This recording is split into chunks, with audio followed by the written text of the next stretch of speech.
Goal, nation's leading institute.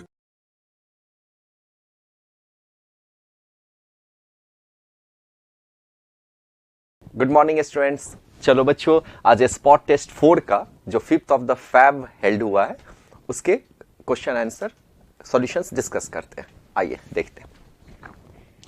First questions, if the RMS current is in A 40 hertz AC circuit is 8 ampere, ये क्या दिया हुआ है? Frequency. ये क्या दिया हुआ है? आईआरएमएस। वैल्यू ऑफ करंट इतना सेकेंड्स, ये क्या दिया हुआ है? T. After the value becomes 0, तो हमें क्या पूछ रहा है? करंट का मान पूछ रहा है। ठीक है, तो हमें पता है I is equal to I naught into sine omega T. ये आई नॉट कौन सा करंट है? पिक करंट, जानते हैं हम लोग। And peak current is equal to क्या लिखते हैं आप? √2 into I R M S into sine 2 pi by omega, या फिर यहां फ्रीक्वेंसी कितना है आपको? 2 पाई फ्रीक्वेंसी 40 इंटू कितने टाइम में बोल रहा है? 1/480।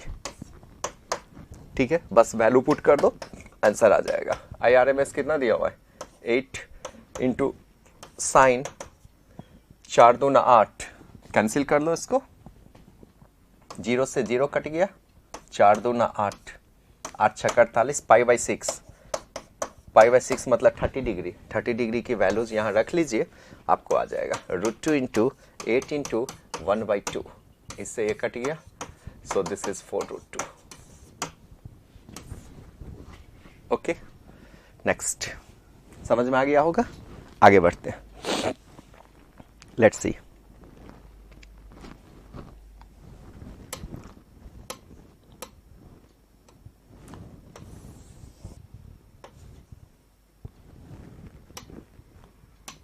देखो बच्चों, when a voltage measuring device is connected to AC mains, voltage measuring device को एसी मेंस में जोड़ते हैं, the meter shows the steady input voltage of 220 volt. Meter जो है 220 वोल्ट को दिखाता है।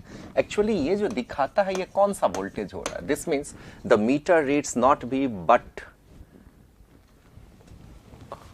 square root V square and it is calibrated to V square. Input voltage cannot be AC voltage but DC voltage. Maximum input voltage is इतना, meter reads not be V collective. Okay, ये सारे answers दिए हुए हैं। सबसे पहले जो हमारा वोल्टेज आता है घर में, जो सप्लाई हम लोग देते हैं, वो कौन सा वोल्टेज होता है? RMS voltage. ठीक है, कौन सा वोल्टेज? RMS voltage. वो आरएमएस वोल्टेज होता है। ठीक, उसके बाद क्या कह रहा है आपको? जो इन ऑप्शंस में से चुनना है, जो meter reads not V but V square root of this one. हाँ ठीक है, और calibrated to read V square. बाकी जो आप बात कर रहे हैं, जो मैक्सिमम इनपुट वोल्टेज, क्या ये 220 वोल्ट आरएमएस है? यस। ये क्या मैक्सिमम इनपुट वोल्टेज? ये वी नॉट तो नहीं है। वी नॉट क्या होता है? √2 इंटू वी आरएमएस, मतलब √2 इंटू 220 करेंगे तो अप्रॉक्स 311 के बराबर होता है। इतना पीक वोल्टेज होता है, 220 पीक वोल्टेज नहीं होता। तो स्ट्रेट फॉरवर्ड क्वेश्चंस हो गया। जो हम क्या कह सकते हैं इसमें, जो मीटर जो रीड करता है वो कौन सा?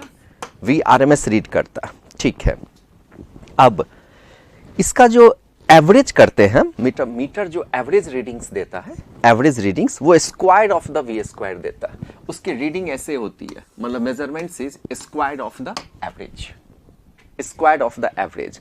और यही स्क्वायर ऑफ द एवरेज जो है इंडिकेट होता है किसके फॉर्म में? वी आरएमएस के फॉर्म में, रूट मीन स्क्वायर वोल्टेज। तो अब आप चेक कर लो क्या होगा answer. The meter reads not V but root mean square and it is calculated at average का स्क्वायर। So simple answer. ठीक है, input voltage can not be AC voltage but a DC voltage. Input voltage can't be AC voltage but a DC voltage. Maximum input इतना, the meter reads not V but the, सब गलत है। आगे बढ़ते हैं।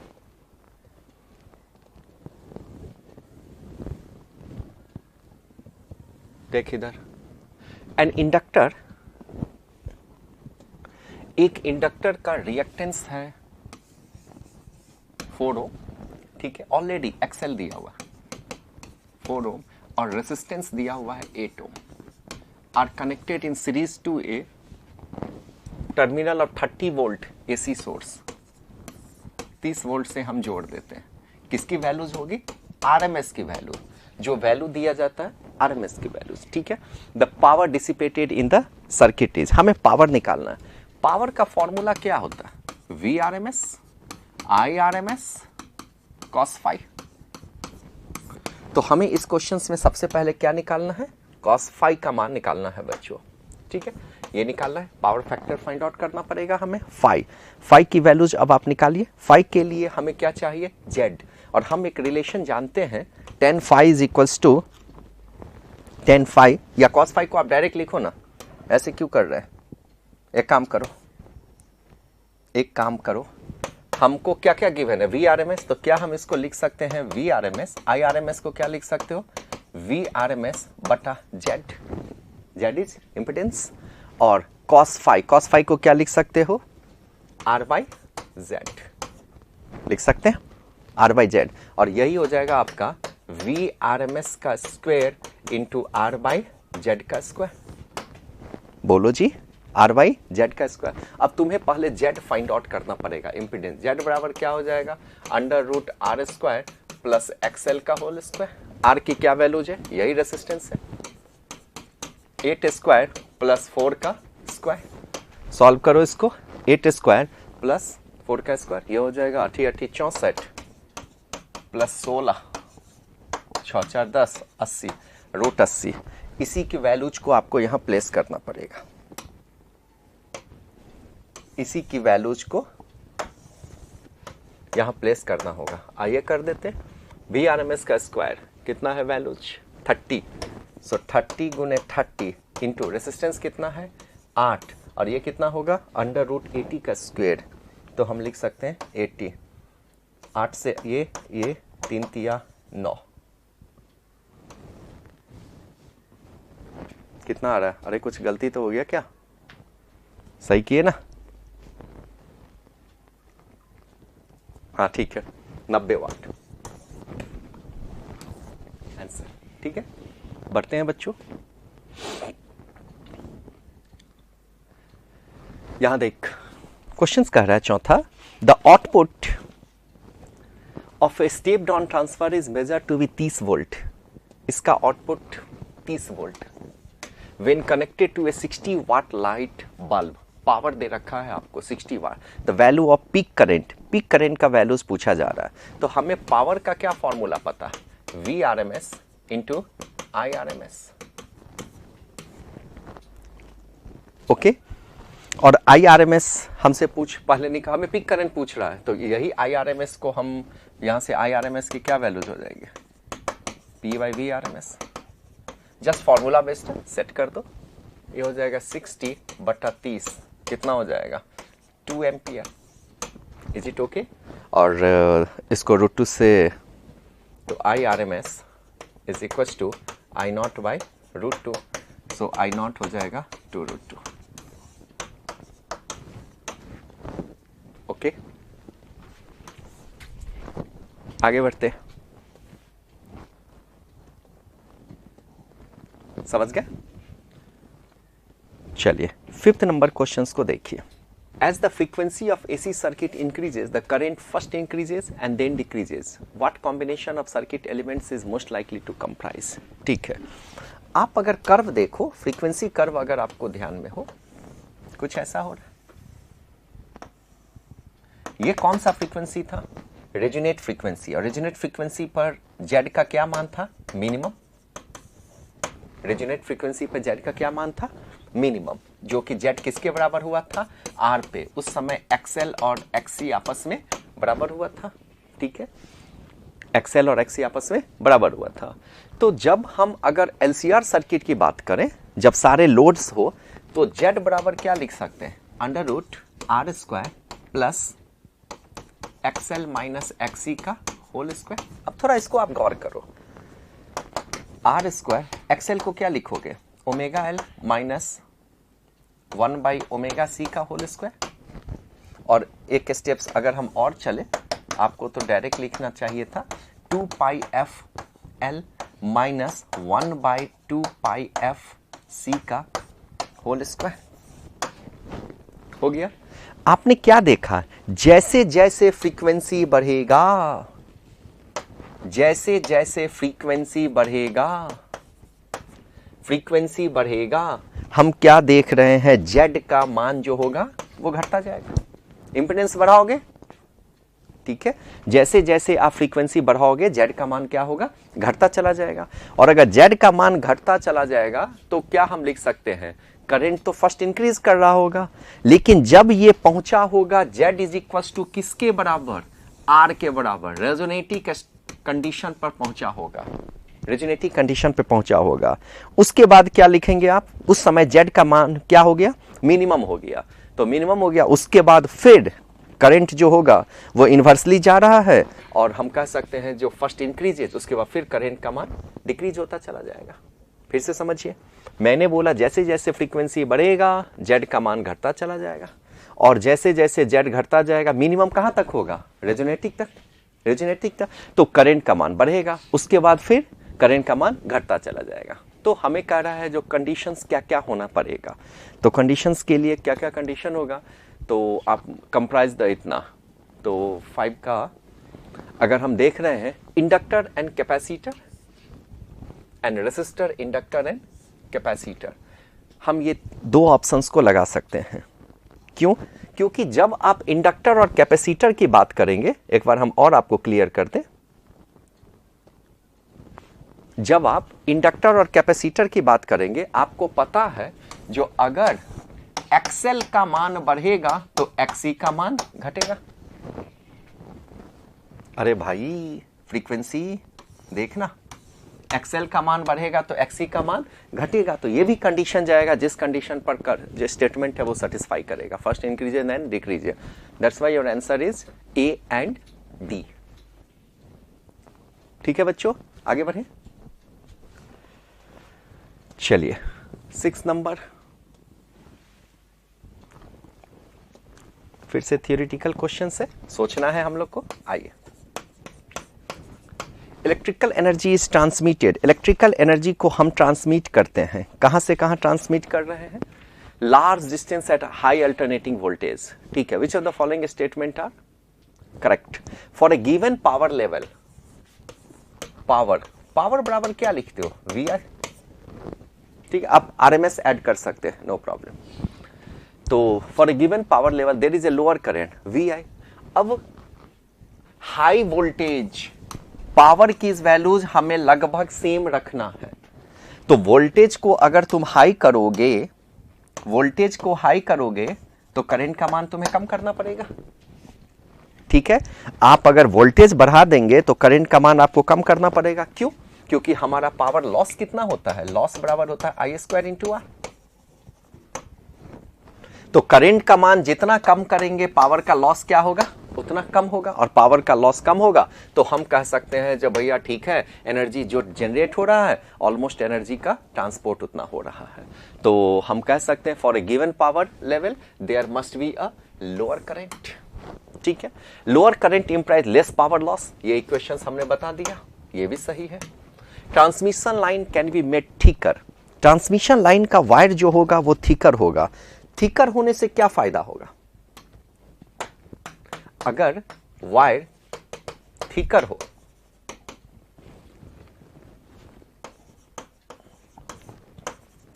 अगर वायर आपका thicker होने का फायदा क्या होगा, सबसे पहले जो होगा रेसिस्टेंस जो होगा वो कम हो जाएगा, R equal to rho L भैया, रेसिस्टेंस कम हो जाएगा, रेसिस्टेंस कम हो, इसके बहुत सारे हो सकते हैं, मतलब वायर को थिकर होने के लिए आप रेसिस्टेंस की वैल्यूज को कम कर दो, वायर थिक होने के लिए आप कह सकते हैं वायर का मैकेनिकल स्ट्रेंथ बढ़ जाएगा, मैकेनिकल स्ट्रेंथ बढ़ जाता है।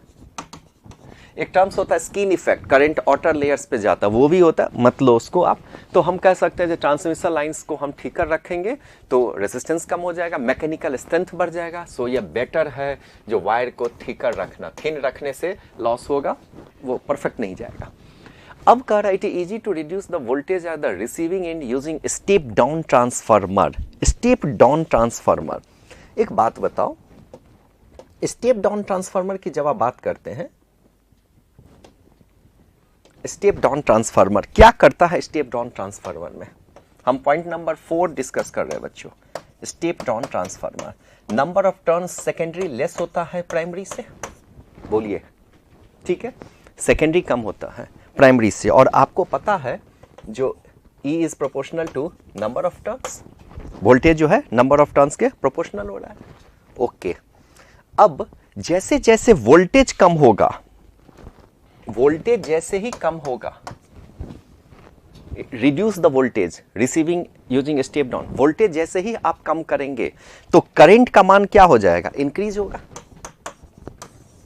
और करंट का मान इंक्रीज होने से क्या होगा ना, जो पावर आप जनरेट कर रहे हैं, कहां पे, जो आउटपुट पावर मिलेगा, वो आउटपुट पावर लगभग किसके बराबर हो जाएगा, जो पावर आप दे रहे हो इनपुट पावर के बराबर।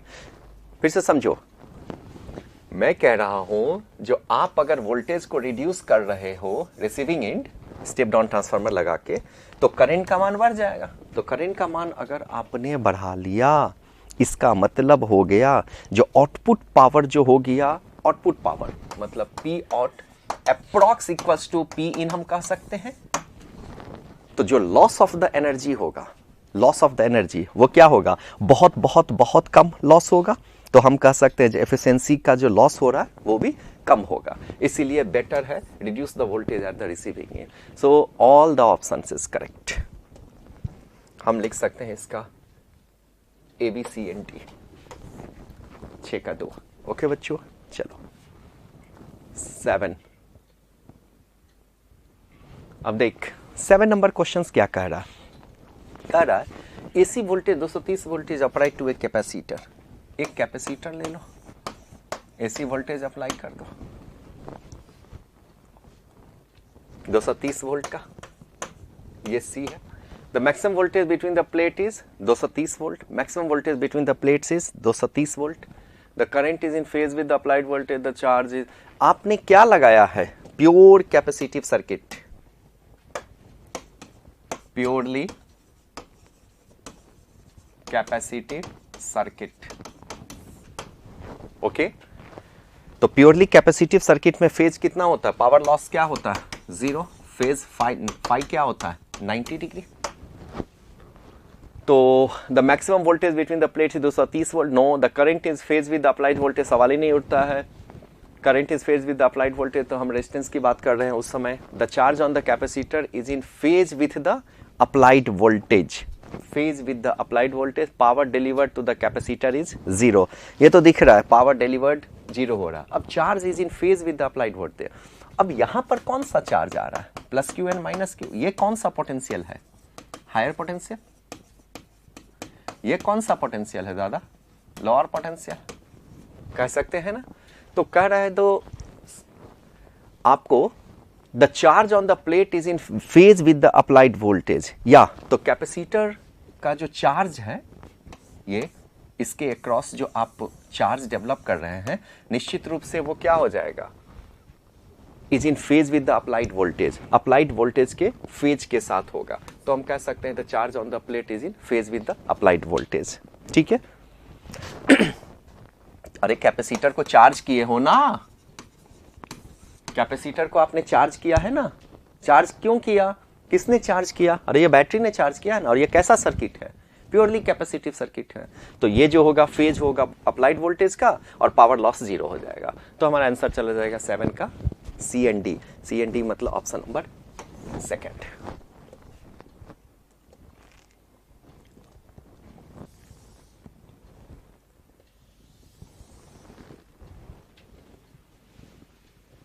Let's see.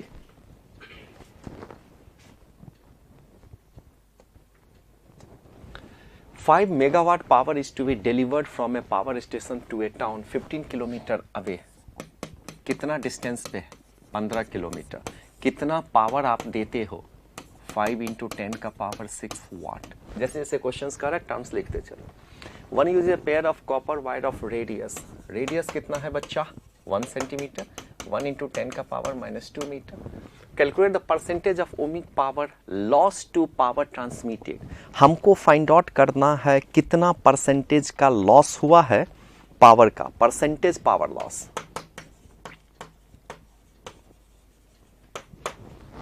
कहां से कहां, percentage of power loss to power transmitted, जो आपने पावर को लॉस किया है, मतलब पावर लॉस बाय कितना पावर आप डिलीवर कर रहे हैं इंटू 100, यही हमें फाइंड आउट करना है। कोई सी चीज का परसेंटेज लॉस ऐसे ही निकाल। Percentage of power if step up used to boost the voltage, कितना वोल्टेज दे रहे हो भाई? स्टेप डाउन और स्टेप अप से मत प्रॉब्लम में आ, ये बस इतना वोल्टेज आप सप्लाई कर रहे हो, 22,000 वोल्ट आप दे रहे हैं, रो भी दिया हुआ है। तो एक बात बताओ यार, पावर लॉस का फॉर्मूला पहले फंडा समझ ले, बनाएंगे कैसे, कितना होगा I² इंटू R, ठीक है। रेसिस्टेंस कितना होगा बच्चा, रो L बाई A। अब एक बात समझो, इसमें जो आप यूज कर रहे हो कॉपर, कितना यूज कर रहे हो कॉपर का, एक जोड़ा तार यूज कर रहे हो आप, ओके ना, एक जोड़ा आप तार यूज कर रहे हो। One usage a pair of copper wires, not a single wires, बात समझो, एक जोड़ा। तो एक जोड़ा अगर आप यूज कर रहे हैं तो कितना लेंथ था आपका, 15 किलोमीटर, और अगर आप 1 जोड़ा ऐड कर रहे हैं तो ये क्या हो जाएगा, डबल, ठीक है। ये रेसिस्टेंस। अब I का मान क्या होगा, I देख, ये हमें फाइंड आउट करना है। तो P इज इक्वल टू हम जानते हैं VI, तो I बराबर क्या हो जाएगा, P बाई V। अब सीधा वैल्यू पुट करते हैं बच्चों, P बाई V, कौन सा वोल्टेज, कौन सा पावर आप डिफाइन करोगे, कितना है आपका पावर, 22,000 वोल्ट, ओके।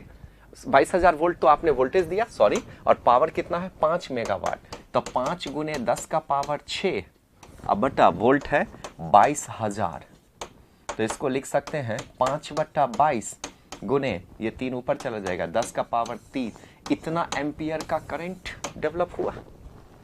इसके कारण हमें लॉस निकालना है, बोलिए।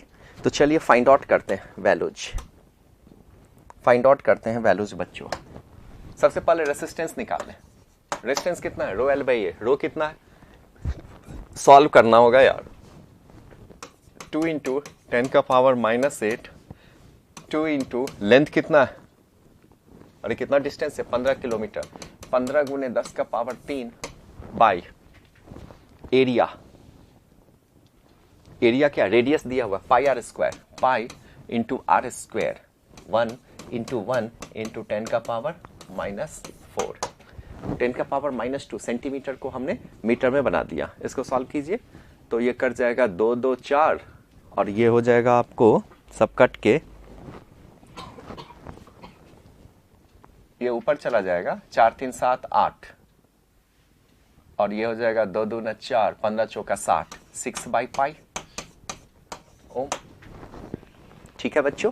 6/π ओम हमने क्या मिला हमें, रेसिस्टेंस। अब मैं इधर इरेज कर रहा हूं थोड़ा सा, आप लिख लिए होंगे या समझ गए होंगे।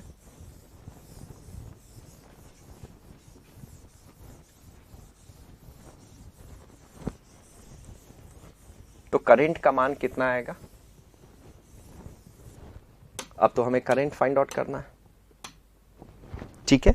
तो करंट बराबर हो गया हमारा P बाई V, तो P बाई V का मतलब अभी तो जस्ट निकाले थे ना, आई थिंक हमने फाइंड आउट किया था, तो हम डायरेक्ट निकालते हैं पावर, पावर कितना लॉस हुआ, power loss is equal to I² into R, I का स्क्वायर, P का square, P into P by V into V into 6/π।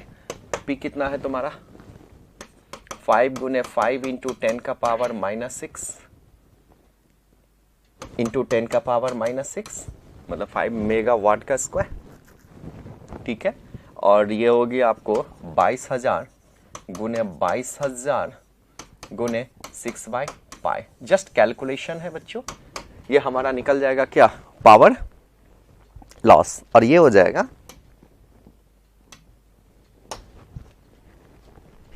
9.8 into 10 का पावर 4 वाट। ये निकल गया हमारा पावर लॉस। तो क्या पूछा जा रहा है हमारा, परसेंटेज पावर लॉस पूछा जा रहा है। तो परसेंटेज पावर लॉस के लिए इसको भी मैं इरेज करना चाहूंगा। पावर लॉस कितना किए हो? पावर लॉस 9.8 इंटू 10 का पावर 4, गिवन कितना है 5 इंटू 10 का पावर 6 इंटू 100। यही सॉल्व करके 5 दूना 10 अप्रोक्सीमेटली, देखो ना 4 और 2 6 कट गया, 5 दूना 10 ऑलमोस्ट 2%। ठीक है बच्चों, आगे बढ़ते हैं। Again theoretical questions.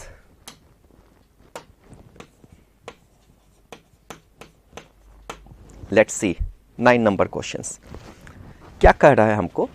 The line that draws power supply to your home is from a street. The line that draws power supply to your house from a street है जीरो एवरेज करंट। क्या उसका value zero हो रहा है? Average current zero हो रहा है क्या?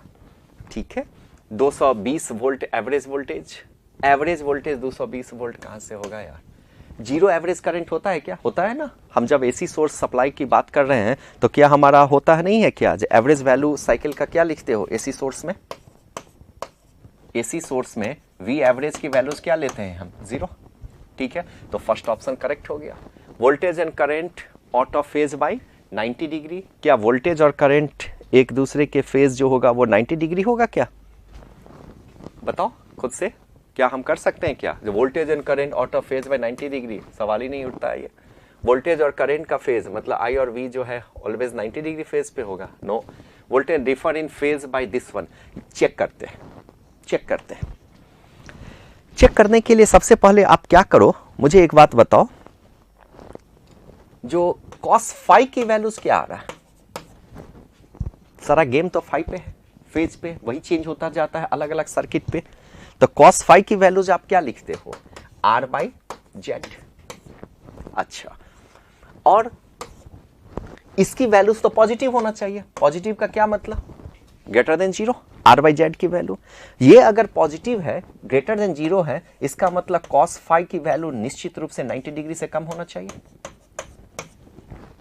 तभी तो वैल्यूज पॉजिटिव आएगा।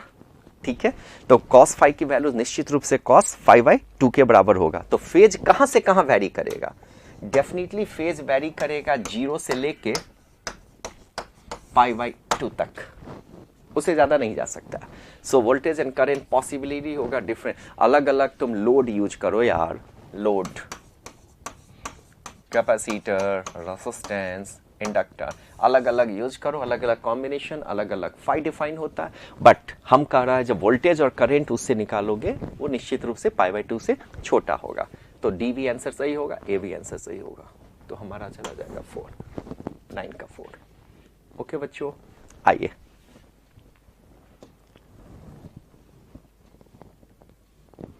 the 10 number question. The alternating current in a circuit is described by the graph shown in figure. Find the RMS current. ये किसका कर्व दिया हुआ है? ऑलरेडी IT का कर्व दे रखा है, हमें RMS करंट का मान पूछ रहा है। RMS करंट कहते हैं किसको? Root mean square. Okay, root mean square. तो पहले आप क्या करो, यहां पे कितना करंट की वैल्यूज दिया हुआ है? 3, यहां पे कितना दिया हुआ है? 6। तो सबसे पहले हम क्या करें? स्क्वायर मीन स्क्वायर रूट, बस हो गया। जस्ट जैसे से टर्म्स करा बढ़ते चले जाओ। This is 9 plus 36 by 2, 45 by 2, 22 point something. तो 22 पॉइंट समथिंग का क्या आंसर हो जाएगा? 4.74। ठीक है बच्चों, 45, 36, 9। ठीक है, आगे बढ़ते हैं।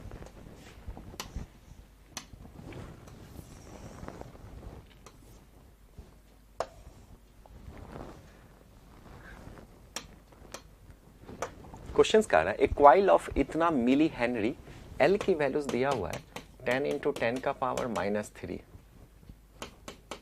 एंड इतना ओम रेसिस्टेंस आर दिया हुआ है pi by √3 is connected to 220 volt. इतना VRMS का मान दिया हुआ कितना? 220 वोल्ट। और फ्रीक्वेंसी कितना दिया हुआ है? 50 हर्ट्ज। क्या पूछ रहा है? Find the time lag between maximum voltage and maximum current के बीच पूछ रहा है, टाइम लैग। ठीक है, तो एक काम करो, हम जानते हैं ये कैसा सर्किट हो गया? LR circuit. LR सर्किट, तो LR सर्किट में जो आप फेज निकालेंगे tan phi क्या लिख सकते हैं, XL/R। ठीक है, आप ग्राफ भी बना सकते हैं इसको, मैं ग्राफ नहीं बता रहा हूं, XL/R। तो XL/R, XL को क्या लिखोगे, ओमेगा L/R। ओमेगा क्या है, ओमेगा क्या है, resistance 50 hertz, 2 pi into 50 into L का क्या मान दिया हुआ है, 10 इंटू 10 का पावर -3, और रेजिस्टेंस क्या है बच्चों, पाई बाई √3। देख लो, कैंसिल करो, इससे ये कट गया, ठीक है, और ये 3 है, इधर आ गया, थाउजेंड्स 2 कट गया, तो 1 10 ऊपर चला गया, ठीक है ना। तो हम लिख सकते हैं क्या, 10 5 दूना 10 गुने 100 बटा थाउजेंड्स इंटू √3, ये भी कट गया, equal to √3। So 5 equal to क्या हो गया, 60 डिग्री।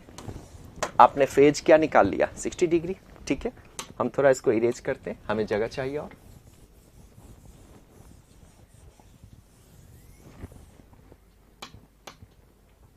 हमने अगर फाई का मान 60 डिग्री निकाल लिया तो आपको पता है डेल्टा फाई मतलब phi is equal to omega into delta t. यही तो हमें टाइम लैग निकालना है। ओके, फाई की वैल्यूज कितना आ गया हमारे पास, 60 डिग्री।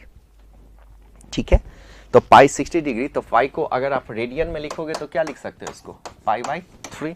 तो हम लिख सकते हैं pi by 3 is equal to omega 2 pi, frequency कितना है 50 इंटू डेल्टा टी। पाई ने पाई को कैंसिल किया, so delta t is equal to कितना हो जाएगा, 1/300।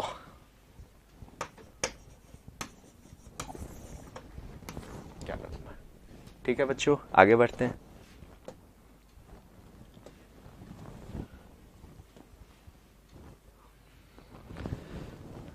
क्या कह रहा है, the D Broglie wavelength of photon is twice the D Broglie wavelength of electron.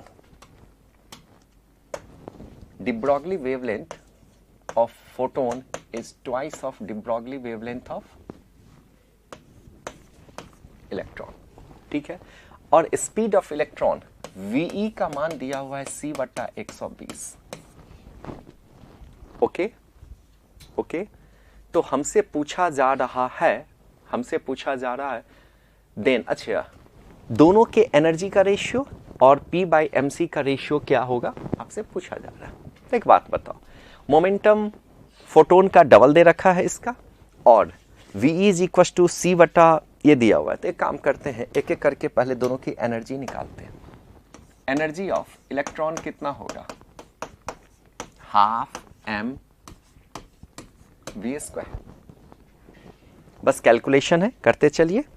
इसको हम लिख सकते हैं ½ m, और VE को लिख सकते हैं c/120 this is equal to ½ mc² into 1/20। ये निकल गया, एनर्जी किसका निकल गया, ये इलेक्ट्रॉन का। अच्छा, अब आप निकालो energy of photon. Energy of photon क्या होता है, hc/λ। hc/λ ऑफ फोटोन, इसको लिख सकते हैं hc/λ ऑफ फोटोन क्या दिया हुआ है, 2λ ऑफ इलेक्ट्रॉन। अरे यहां से बच्चों 2λ ऑफ इलेक्ट्रॉन, और इसको लिख सकते हैं लैम्डा को क्या लिख सकते हैं, h/λ। ये लैम्डा किसका गिवन है, आपका इलेक्ट्रॉन का, और ये लैम्डा किसका है, आपका प्रोटॉन का। अब मैं लैम्डा को लिख सकता हूं क्या h/mv के टर्म्स में, m इंटू v कौन सा, इलेक्ट्रॉन, क्योंकि ये तो इलेक्ट्रॉन है ना बच्चा। h ने h को कैंसिल किया, ये ऊपर चला गया, me ve c/2। This is equal, just calculation है, कोई रॉकेट साइंस कॉन्सेप्ट नहीं है इसमें। me ve को क्या लिखोगे भाई, c/120। तो ये क्या हो जाएगा, अरे दादा इसकी वैल्यूज वहां रखोगे, c into c² by 2 into 120, this is equal to half MEc² into 120। ये एनर्जी आ गया, ये यहां की एनर्जी थी, ये E था, हाफ MEc² 1/120। जब आप दोनों की रेशियो निकालोगे, इसीलिए EE by EP, MC² cut जाएगा, 1/20, 1/20 1 कट जाएगा, बचा 1/20। ठीक है ना। इसी को सॉल्व करेंगे तो ये आ जाएगा 8.3 इंटू 10⁻³ तो ये ऑप्शन तो सही निकला, 8.3 इंटू 10⁻³ अब P वाली ऑप्शन को चेक करते हैं। चलिए इसको इरेज करते हैं बच्चों।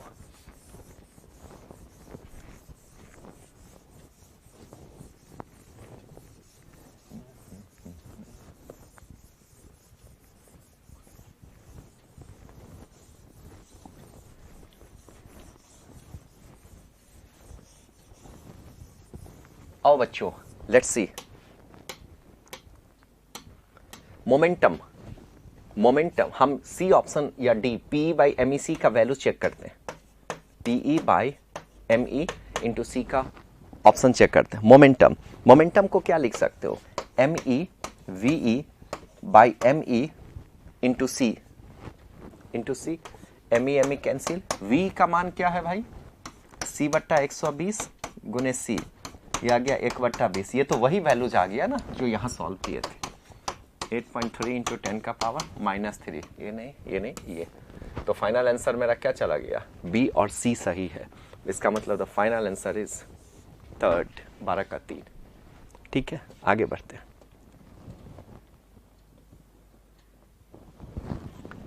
चलिए गौर कीजिएगा। Next lots of theoretical question. Theoretical question में थोड़ा सोचना पड़ेगा आपको।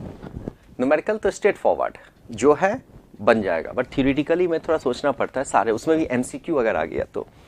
कह रहा है आपको heavy stable nuclear have more neutrons than proton, this is because of the fact nucleus. अब इसको थ्योरेटिकल समझ, न्यूक्लियस स्टेबल क्यों हुआ था, आप थोड़ा सा इसको सोचिए। हम जानते हैं उसके अंदर क्या था, प्रोटॉन है न्यूट्रॉन। तो प्रोटॉन पे जब चार्ज लगा इन स्पाइट वो स्टेबल है, कोई ना कोई तो फोर्स काम किया होगा। दैट फोर्स इज नोन है न्यूक्लियर फोर्स, जो बहुत शॉर्ट रेंज का फोर्स होता है। अच्छा, अब ये जो फोर्स होता है न्यूक्लियर फोर्स, ये न्यूट्रॉन में भी लगेगा, बहुत स्ट्रांग फोर्स होता है। न्यूट्रॉन प्रोटॉन में भी लगेगा और प्रोटॉन में भी लगेगा। बट प्रोटॉन में जब आप लगाओगे तो यहां पर एक न्यूक्लियर फोर्स किस डायरेक्शन में लगेगा, अट्रैक्टिव। किस डायरेक्शन में लगेगा, अट्रैक्टिव। हो सकता है ग्रीन कलर विजिबल नहीं हो। अट्रैक्टिव न्यूक्लियर फोर्स किधर लगा, अट्रैक्टिव। बट प्रोटॉन में एक और फोर्स लग गया, Coulombic force of repulsion. So proton का जो न्यूक्लियर फोर्स होते हैं ना, वो इन दोनों के न्यूक्लियर फोर्स के रिस्पेक्ट में कम होता है। एक बार क्वेश्चंस भी आया हुआ है, तो हम कह सकते हैं इन दोनों का न्यूक्लियर फोर्स ज्यादा होते हैं इसके न्यूक्लियर फोर्स के रिस्पेक्ट में। ठीक है, न्यूट्रॉन या न्यूट्रॉन प्रोटॉन के बीच में relative to this one region हमने आपको समझा दिया। अब अभी जस्ट मैं आपको बोला हूं जो न्यूक्लियस क्यों स्टेबल है, अब बस लिसन करो क्या मैं बोल रहा हूं। न्यूक्लियस स्टेबल क्यों हो रहा है, due to which force, nuclear force. Nuclear force के कारण ही तो वो स्टेबल है, नहीं तो उसको तो स्टेबल नहीं होना चाहिए था। अब न्यूक्लियर फोर्स तो शॉर्ट रेंज फोर्स हो रहे हैं। ठीक है, अब अगर न्यूक्लियर फोर्स के कारण न्यूक्लियस अगर स्टेबल है, वो किसके बीच लगा, न्यूट्रॉन प्रोटॉन मतलब न्यूक्लियॉन्स के लिए। सो हम निश्चित रूप से कह सकते हैं अगर नंबर ऑफ न्यूट्रॉन ज्यादा नहीं होगा किससे, प्रोटॉन से, तो क्या स्टेबिलिटी मेंटेन रह पाएगा क्या। इसलिए नंबर ऑफ न्यूट्रॉन्स को हमको ज्यादा रहना पड़ेगा। प्रोटॉन के रिस्पेक्ट में, नहीं तो न्यूक्लियर फोर्स डोमिनेंट, मतलब हम कह सकते हैं न्यूक्लियॉन्स के बीच जो फोर्स लग रहा है, न्यूक्लियर फोर्स, जिसके वजह से स्टेबल था, वो स्टेबल नहीं रह पाएगा। सो हमारा एक लाइन में अब हम कह सकते हैं जो nuclear force must dominate the electrostatic force of the repulsion, और ये तभी संभव होगा जब number of neutrons must be greater than number of proton. That's it, बस।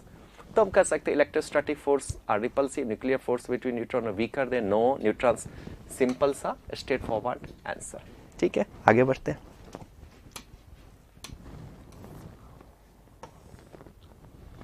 In a nuclear reactor, moderator slow down the neutrons which comes out in a fusion process. The moderator used to have light nuclei. Heavy nuclei will not serve the purpose. Heavy nucleus को हम इस purpose के लिए use नहीं करते हैं। एक बात बताओ, मॉडरेटर का क्या काम है? मॉडरेटर का क्या काम है? Slow down the neutron, slow down the neutron. जो फास्ट मूविंग न्यूट्रॉन्स होते हैं उसको क्या कर रहा है? स्लो कर देता है। प्रोसेस कैसा है बच्चा? फ्यूजन। फ्यूजन में होता क्या है? बड़ा वाला ब्रेक होता है, छोटे में एनर्जी रिलीज हुआ। ठीक है, अब मैं कह रहा हूं जो ये जब कोलाइड हो रहा है किससे? The moderator use the nucleus not serve the purpose because. ठीक है, अगर ये कोलिजन हो रहा होगा, कोलिजन, तो कोलिजन जो हो रहा है, इस कोलिजन में हेवी न्यूक्लियस से इस कोलिजन में क्या चेंज करता होगा? ये जो कोलिजन हो रहा है सिर्फ और सिर्फ डायरेक्शन चेंज करता है, मैग्नीट्यूड को चेंज नहीं करेगा। फिर से सुनो, मैंने क्या बोला? मैंने आपको बोला है जो न्यूक्लियर रिएक्टर में मॉडरेटर का क्या काम है? न्यूट्रॉन्स के स्पीड को स्लो कर देना। ठीक है, अब फ्यूजन प्रोसेस होता क्या है? हेवी न्यूक्लियस ब्रेक होता है, किसमें? छोटे छोटे में ब्रेक हो गया, बहुत बढ़िया। अब ये जो फास्ट मूविंग जो न्यूट्रॉन्स होते हैं, ये फास्ट मूविंग जो पार्टिकल्स होते हैं ना, ये हाई स्पीड पार्टिकल्स होते हैं, ये टकराते हैं हेवी न्यूक्लियस से। जब ये हेवी न्यूक्लियस से फिर टकरा, क्योंकि फ्यूजन तो एक प्रोसेस थोड़ी है, it is a chain reaction, तो जब ये हायर टकराएंगे तो टकराने से क्या चेंज होता है इनका? सिर्फ और सिर्फ डायरेक्शन चेंज होगा, सिर्फ और सिर्फ डायरेक्शन चेंज होता है, उसके मैग्नीट्यूड पर कोई भी चेंजिंग नहीं आएगा। इसलिए स्पीड ऑफ द न्यूट्रॉन जो होगा वो कभी भी चेंज नहीं होगा बच्चों। तो अब आप आंसर को फिल्टर कर सकते हैं। सब्सटेंस भी heavy do not occur in net weight of reactor would भी कोई मतलब ही नहीं है। इलास्टिक कोलिजन और न्यूट्रॉन्स में heavy nucleus will not slow them, only उसके डायरेक्शन को चेंज करेगा। दैट्स इट, आगे बढ़ते हैं।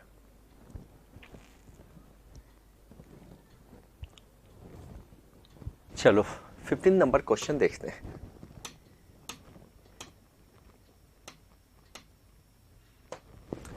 Fusion processes like combining two neutrons to form a helium nuclear.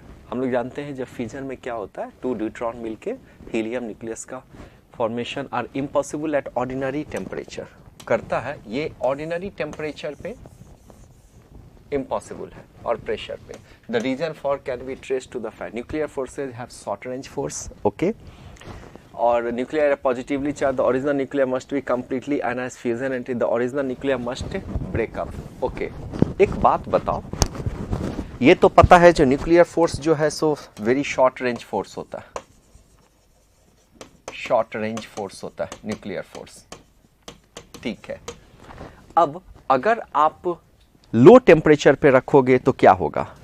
तो हमें इसको क्या करना पड़ता है?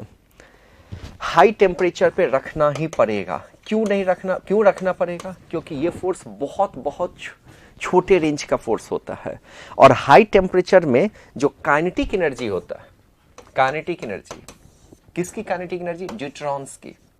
जो न्यूट्रॉन्स की जो एवरेज काइनेटिक एनर्जी होती है ना, वो बहुत ज्यादा होता है। तो एवरेज काइनेटिक एनर्जी इसका ज्यादा होना भी पड़ेगा, क्योंकि जब हाई काइनेटिक एनर्जी होगा तो वो क्या होगा? काफी क्लोज आएगा, तभी तो क्लोज आ पाएगा, और क्लोज होने के बाद ही तो ये शॉर्ट रेंज फोर्स एक्टिव हो पाएगा। इसलिए इसको बहुत हाई टेम्परेचर प्रेशर पे रखना पड़ेगा। कम पे रखोगे तो काइनेटिक एनर्जी बहुत ज्यादा नहीं होगा, और काइनेटिक एनर्जी अगर बहुत ज्यादा नहीं होगा तो ये बहुत क्लोज नहीं आएगा और ये फोर्स एक्टिव नहीं रह पाएगा। इसलिए हाई काइनेटिक एनर्जी चाहिए इसको क्या करने के लिए? स्ट्रॉन्ग न्यूक्लियर फोर्स को एक्टिव होने के लिए। Now you search your answer. एक तो न्यूक्लियर फोर्स तो होगा, हेवी होगा, चलेगा, and nuclear are positively charged particles, ठीक है, न्यूक्लियर जो होगा वो पॉजिटिव चार्ज पार्टिकल्स होते हैं, क्योंकि इनसाइड क्या होते हैं, प्रोटॉन्स एंड न्यूट्रॉन्स दोनों, original nuclear. So this is our answer 4। चलिए आगे बढ़ते हैं। The Bohr's model of the spectrum of the hydrogen atom, Bohr's model क्या होगा, एप्लीकेबल्स कहाँ कहाँ होगा, ये हमें फाइंड आउट करना है, ठीक है। तो चलिए हाइड्रोजन एटम, मुझे पता है जो Bohr's model is defined for hydrogen atom and hydrogen like species, hydrogen atom या हाइड्रोजन लाइक स्पीसीज के लिए ये डिफाइन होगा। तो देखिए क्या सब हो सकता है, will not be applicable in the molecular form, hydrogen अगर H2 के फॉर्म में होगा तो क्या ये वैलिड होगा, नहीं होगा, जानते हैं, सिंपल सी बात है, ये बिल्कुल नहीं होगा। उसके बाद हम अगर डिफाइन करें, will not be applicable as it for helium atom, helium पे नहीं, ये एक्चुअली He+ पे डिफाइन होगा, ठीक है, हाइड्रोजन या हाइड्रोजन लाइक स्पीसीज, ठीक है, तो एप्लीकेबल नहीं होगा। Is valid at room temperature, नहीं, ऐसा कुछ नहीं है, सभी टेम्परेचर पे होगा। Predict continuous as well as discrete spectral line, continuous spectral line ये नहीं देता है, ठीक है ना, बोर्स मॉडल सिर्फ किस डिस्क्रीट स्पेक्ट्रल लाइन देता है, कंटिन्यूअस नहीं देता है, मतलब ये सारे पॉइंट्स एक्चुअली हैं क्या, इसके ड्रॉबैक्स हो गए। सो ये देता है और ये नहीं देता है, तो हम अपने पास सिर्फ 2 ऑप्शंस रिफाइन होगा, चेक कर लीजिए, A and B option 16 common, ठीक है, आगे बढ़ते हैं।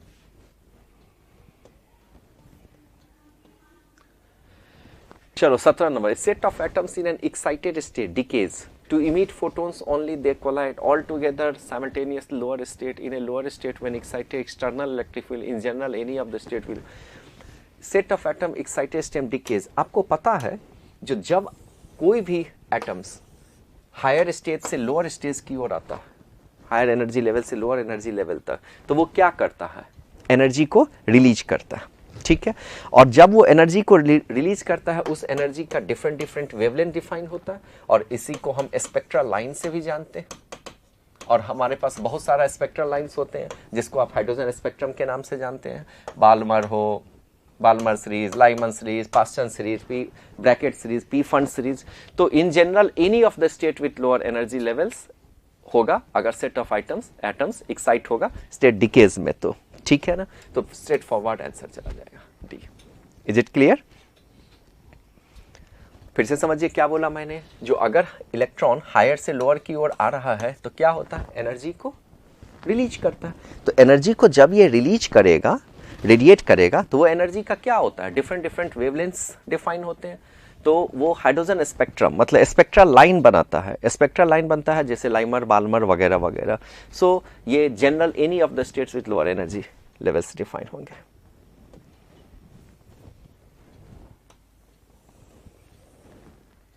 The displacement of a particle is represented by, ध्यान देना बच्चों, by the equation 4 sin q omega t। ये आपका इक्वेशन दिया हुआ है। फंक्शन कैसा है, साइन फंक्शन है, ठीक है।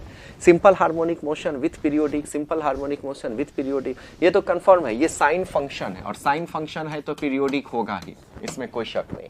पीरियोडिक किसको कहते हैं, पीरियोडिक का मतलब हो गया repetition of the same state, same motion का रिपीट होगा एक फिक्स टाइम के बाद, तो उसको हम पीरियोडिक कहते हैं। जैसे घड़ी की सुई चल रही है या मून चारों ओर रोटेट हो रहा है अर्थ के, ये सब कैसा मोशन है, पीरियोडिक। अब ये साइन फंक्शन है तो डेफिनेटली रिपीट होगा, तो पीरियोडिक तो होगा ही।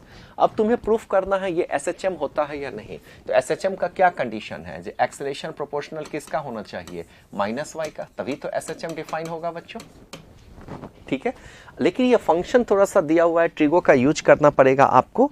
ये फंक्शंस दिया हुआ है, y = 4 sin q into omega t। एक फॉर्मूला आप जानते हैं, साइन ट्रिग्नोमेट्रिकल फॉर्मूला हम लोग जानते हैं, sin 3 theta, sin 3 theta is equal to 3 sin theta minus 4 sin q theta. ये फॉर्मूला आपको जानना पड़ेगा, क्योंकि अगर ये नहीं जानेंगे तो फिर साइन क्यू आप कैसे निकालोगे। हमें y दिया है, y को डिफरेंशिएट करेंगे तो v बनेगा, v को एक बार और करेंगे तो a बनेगा, ठीक है ना।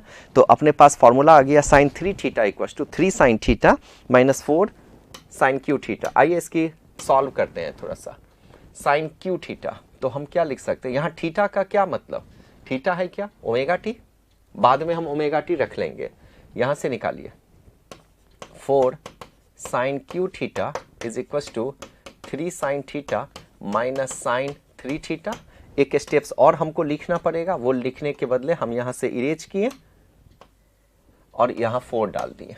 देख लो अच्छे से, sine cube theta is equal to 3 sine theta minus sine 3 theta by 4। Okay, अब यही हमारा डिस्प्लेसमेंट हो गया। So y is equal to 4, अच्छा यहां था ही 4 साइन क्यू थीटा, वहां पे 4 साइन क्यू थीटा था, साइन क्यू थीटा का क्या मान आ गया 3 sine theta minus sine 3 theta by 4, 4 तो कैंसिल हो गया। ओके, अरे कुछ गलत तो नहीं किए हैं, 4 साइन क्यू थीटा, ठीक है, तो साइन 3 थीटा का हमने फॉर्मूला लगा दिया 3 sine theta, okay formula minus 4 sine cube theta, so sine 4 sine cube theta is equal to, ये इधर आएगा 3 sine theta minus sine 3 theta by 4। हमें क्या चाहिए 4 साइन क्यू थीटा। और बच्चों अब थोड़ा सा कैलकुलेशन है, करते हैं। तो y इक्वल्स टू क्या हो गया 4 साइन क्यू थीटा, तो 4 sine cube theta 3 sine theta minus sine theta by 4, ये तो कट गया, कोई बात नहीं, ये तो कांस्टेंट है, हमें तो प्रूफ करना है ये। तो y इक्वल्स टू हम क्या लिख सकते हैं 3 साइन थीटा की जगह हो जाएगा ओमेगा टी, ठीक है, माइनस साइन 3 ओमेगा टी। आइए एक बार डिफरेंशिएट करते हैं, d y by d t क्या देगा वेलोसिटी, जब डिफरेंशिएट करेंगे तो 3 ओमेगा टी, साइन का डिफरेंशिएशन क्या होता है कॉस, और टी के साथ जो कांस्टेंट है उसे मल्टीप्लाई कर देंगे, तो 3 omega cos omega T minus यहाँ क्या कांस्टेंट है टी के साथ 3 ओमेगा, तो ये हो जाएगा 3 ओमेगा कॉस 3 ओमेगा टी, ये निकल गया v का मान। a बराबर ऐसे ही निकालो dv बाई डी टी, एक बार और डिफरेंशिएट कर दो, कॉस का डिफरेंशिएशन क्या होगा माइनस साइन, ठीक है, तो ये हो जाएगा minus 3 omega sine omega T, और ओमेगा कांस्टेंट है तो आ जाएगा इधर, माइनस कॉस का फिर 3 ओमेगा से आ जाएगा 9 omega square sine omega T. ये क्या ये a proportional to minus y दिख रहा है, नहीं दिख रहा, ये तो अजब सा इक्वेशन है, मुझे तो चाहिए proportional to sine cube omega t के बराबर, इसलिए ये SHM नहीं होगा बट पीरियोडिक होगा, बिकॉज ये साइन फंक्शन रिपीट करेगा मोशन को। सो हम डायरेक्टली लिख सकते हैं या it is periodic but not SHM, ठीक है।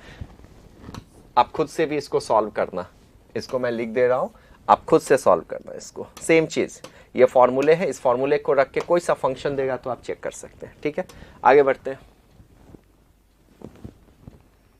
The equation of motion of particles a cos alpha T square. यहां देखो बच्चों, ये क्वेश्चंस जो दिया हुआ है आपको, x is equal to a cos alpha t का स्क्वायर, हमको चेक करना है जो ये मोशन पीरियोडिक होगा, ऑसिलेशन होगा या क्या होगा। एक बात समझो, ये मैथ्स का चीज है, हो सकता है आप नहीं जानते हैं, ठीक है। कैलकुलस में जानना है एक चीज, जो पीरियोडिक फंक्शंस का तभी होता है अगर t प्लस टी की वैल्यूज t हो, ये पीरियोडिक फंक्शन है, ये मैथ्स का चीज है, मैं आपको फिर से कह रहा हूं, t plus t equals to अगर t हो तभी जाके ये पीरियोडिक होता है, देन इट इज पीरियोडिक। ये t क्या है time period, t plus t small t के बराबर फिर से आ गया टाइम के, तो हम कह सकते हैं तभी ये पीरियोडिक, ये मैथ्स का चीज है, ठीक है। वैल्यू पुट करके देखते हैं बच्चों, आ जाओ। तो x इक्वल टू क्या लिखोगे a cos अल्फा, t के जगह क्या लिखोगे t प्लस टी का whole square, this equal to a cos alpha a plus b का होल स्क्वायर, तो a स्क्वायर अल्फा से मल्टीप्लाई करते चलते हैं, b square plus 2 alpha t t, देख इधर सही है ना, a cos अल्फा टी का स्क्वायर, हाँ सही है, सॉरी ये स्क्वायर सब में आएगा ना, अरे पूरे का स्क्वायर है ना, तो alpha square T square, okay, plus alpha square small T square plus 2 alpha t T. हाँ ठीक है। अब ये क्या, ये प्रोपोर्शनल दिख रहा है क्या आपको? ये आ गया x, ये हमारा ये फंक्शन आ गया। क्या ये फंक्शन इस t के बराबर आ रहा है क्या? ये देखो ना, ये तो बड़ा सा फंक्शन आ गया। मुझे ये वैल्यूज किसके फंक्शन आना चाहिए? ये जो आपने t प्लस टी किया है ये एक्चुअली किसके बराबर होना चाहिए था? स्मॉल टी के बराबर। तो स्मॉल टी के बराबर तो नहीं दिख रहे, तो बड़ा सा फंक्शन आ गया। मतलब it is not equal to x का पावर स्मॉल टी, सो ये पीरियोडिक नहीं होगा, सो नॉट पीरियोडिक। ऐसे क्वेश्चन में कभी कभी थोड़े थोड़े मैथ्स लगते हैं, मेडिकल वाले लग जाएंगे। So it is not periodic, ये पीरियोडिक नहीं होगा। ठीक है, अब आप ऑप्शन चुनो इसका। पीरियोडिक नहीं होगा। ऑसिलेशन, ऑसिलेशन होगा, बिल्कुल होगा, आप करके देखो, ऑसिलेशंस आपको होगा। x इक्वल टू ये दिया हुआ है, करके देखो, x equal to a cos, मान लो कोई एंगल का स्क्वायर है, तो ऑसिलेशंस ये आप इसकी वेलोसिटी निकालो dx बाई dt, फिर a equal to dv by dt, आप देखोगे जो ये पार्टिकल्स ऑसिलेशन करेगा, ऑसिलेशंस होगा, बट ये पीरियोडिक नहीं हो रहा। मेन इस क्वेश्चन में आपको चेक करना था ये पीरियोडिक हो रहा है या नहीं। ऑसिलेशंस करेगा बट पीरियोडिक नहीं करेगा। फिर से मैं आपको बोल रहा हूं, x की वैल्यू ऑलरेडी दिया हुआ है, ठीक है, आप डिफरेंशिएट करोगे v आएगा, v को डिफरेंशिएट करोगे a आएगा, तो यहां से ऑसिलेशंस मिलेगा आपको। बट ये पीरियोडिक का मेन था, पीरियोडिक ये नहीं करेगा, बिकॉज पीरियोडिक का इक्वेशन ही बताया था t plus t small t के बराबर है, ऑसिलेशन प्रीवियस कॉन्सेप्ट के साथ। तो ये ऑसिलेशंस करेगा बट नॉट पीरियोडिक। आप चेक कर सकते हैं खुद भी ऑसिलेशंस का। ठीक है, आगे बढ़ते हैं।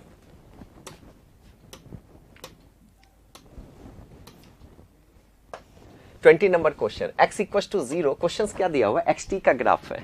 x इक्वल टू 0 पे पार्टिकल्स कहां से चलना शुरू किया है? एक्सट्रीम पोजीशन से, मीन से नहीं, एक्सट्रीम से। अगर आप इसको ड्रॉ करो तो पार्टिकल्स कुछ ऐसा चलना शुरू किया,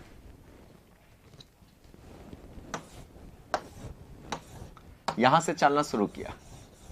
this is extreme position, extreme position, mean position. ये डिस्टेंस क्या है? a से चलना शुरू ही किया, x इक्वल टू a। ये क्या होगा? Minus a plus a। अब देख कहां कहां t equal to t by 3 पे x की क्या वैल्यूज आ गई? 0। इस डायग्राम से ही क्वेश्चंस बन जाएंगे। 3t बाई 4 पर फिर से x की क्या वैल्यूज आ गई? 0। 5t बाई 4 पे फिर से कितनी आ गई? 0। ये कौन सा टाइम है? 2t by 4। इसको क्या हम लिख सकते हैं? t by 2। ये कौन सा टाइम है? कैपिटल टी होना भी चाहिए, ये कैपिटल टी। ओके, ठीक है, अब समझ। 4 से 0 है, t equals to 5t by 4 पर पार्टिकल्स कहां पहुंच गया है? x इक्वल्स टू 0, मतलब मीन पोजीशन, और मीन पोजीशन पर एक्सेलरेशन क्या होता है? 0, वेलोसिटी मैक्सिमम, इसलिए फोर्स भी 0। First option correct. Acceleration is maximum at t by 2। t by 2 पे पार्टिकल्स कहां है भाई? एक्सेलरेशंस ये कहां पे है पार्टिकल्स? t बाई 2 पे, माइनस a, मतलब एक्सट्रीम पोजीशन इस पॉइंट्स पे। तो एक्सट्रीम पोजीशंस पे जब आप जाएंगे तो वेलोसिटी 0, एक्सेलरेशन मैक्सिमम। तो हम लिख सकते हैं ये भी ऑप्शन सही है। Velocity is maximum at 3t by 4। Velocity is maximum at 3t by 4। 3t by 4 पर वेलोसिटी मैक्सिमम है। अब आप चेक करो 3t बाई 4 कहां है? 3t बाई 4 यहां है, और ये कौन सा पोजीशन था हमारा? Mean position. तो मीन पोजीशन पर वेलोसिटी मैक्सिमम होगा, ये भी सही जा रहा है। Potential energy is equal to kinetic energy at t equal to t by 8। दोनों बराबर होगा t बाई 8 पर। आओ बच्चों पहले समझते हैं x की क्या values? x equal to x cos omega t। Sir a sin omega t क्यों नहीं लिखा? अरे पार्टिकल्स स्टार्ट ही हो रहा है एक्सट्रीम से ना, फेज डिफरेंस इनिशियली वो 90 डिग्री से स्टार्ट ही हो रहा है फेज एंगल से, ठीक है। a cos omega t, kinetic energy और पोटेंशियल एनर्जी चाहिए, तो वेलोसिटी क्या हो जाएगा? dx by dt। इसको लिखेंगे a omega sine omega t with minus sine. Okay, तो काइनेटिक एनर्जी और पोटेंशियल एनर्जी हमें फाइंड आउट करना है। कितना समय पे निकालना है बच्चा? t बाई 8 पर। तो स्पीड क्या हो जाएगा? a omega sign 2 pi by t into t by 8। इससे ये कट गया, ये बन गया 4 टाइम्स में साइन पाई बाई 4 45 डिग्री हम लिख सकते हैं ए ओमेगा बटा √2। तो अगर ये हमारी स्पीड आ गई वेलोसिटी, तो काइनेटिक एनर्जी क्या लिखेंगे, हाफ एम वी का स्क्वायर। तो this is equal to half M A square omega square अब बटा √2 का स्क्वायर मतलब 2। अब तुमको पता है जो half M A square omega square कौन सी एनर्जी होती है, टोटल एनर्जी। कौन सी energy, total. And during SHM total energy is constant, इसलिए इतना समय पर अगर हाफ काइनेटिक है तो पोटेंशियल भी कितना होगा, हाफ होगा। मतलब this option is correct. Next question,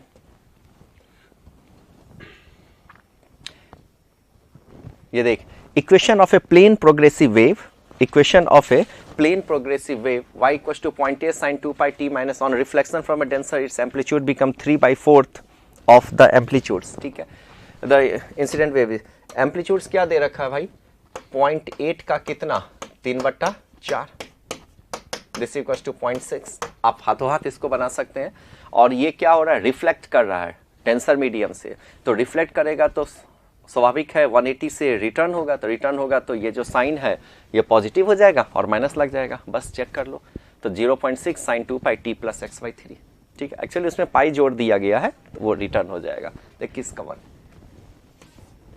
last set में भी ऐसे क्वेश्चंस थे। A string of mass is under a tension. The length of the stretch string is the transverse structure. One is the disturbance will reach the other end in. हमें time पूछ रहा है कितने देर में पहुंच जाएगा, समय पूछ रहा है। समय इक्वल टू दूरी बटे चाल लिखेंगे ना। तो दूरी बटे चाल के लिए सबसे पहले तुमको वेलोसिटी निकालना पड़ेगा। तो वेलोसिटी क्या होता है, ट्रांसवर्स वेव्स जो है t बाई म्यू, और म्यू क्या लिखते हैं m/l। टेंशन कितना है बच्चा 30, म्यू का क्या वैल्यूज होगा, the string of mass and tension of इतना मास पर यूनिट लेंथ 2/60, तो ये हो जाएगा 30। सो दिस इज 30 मीटर पर सेकेंड।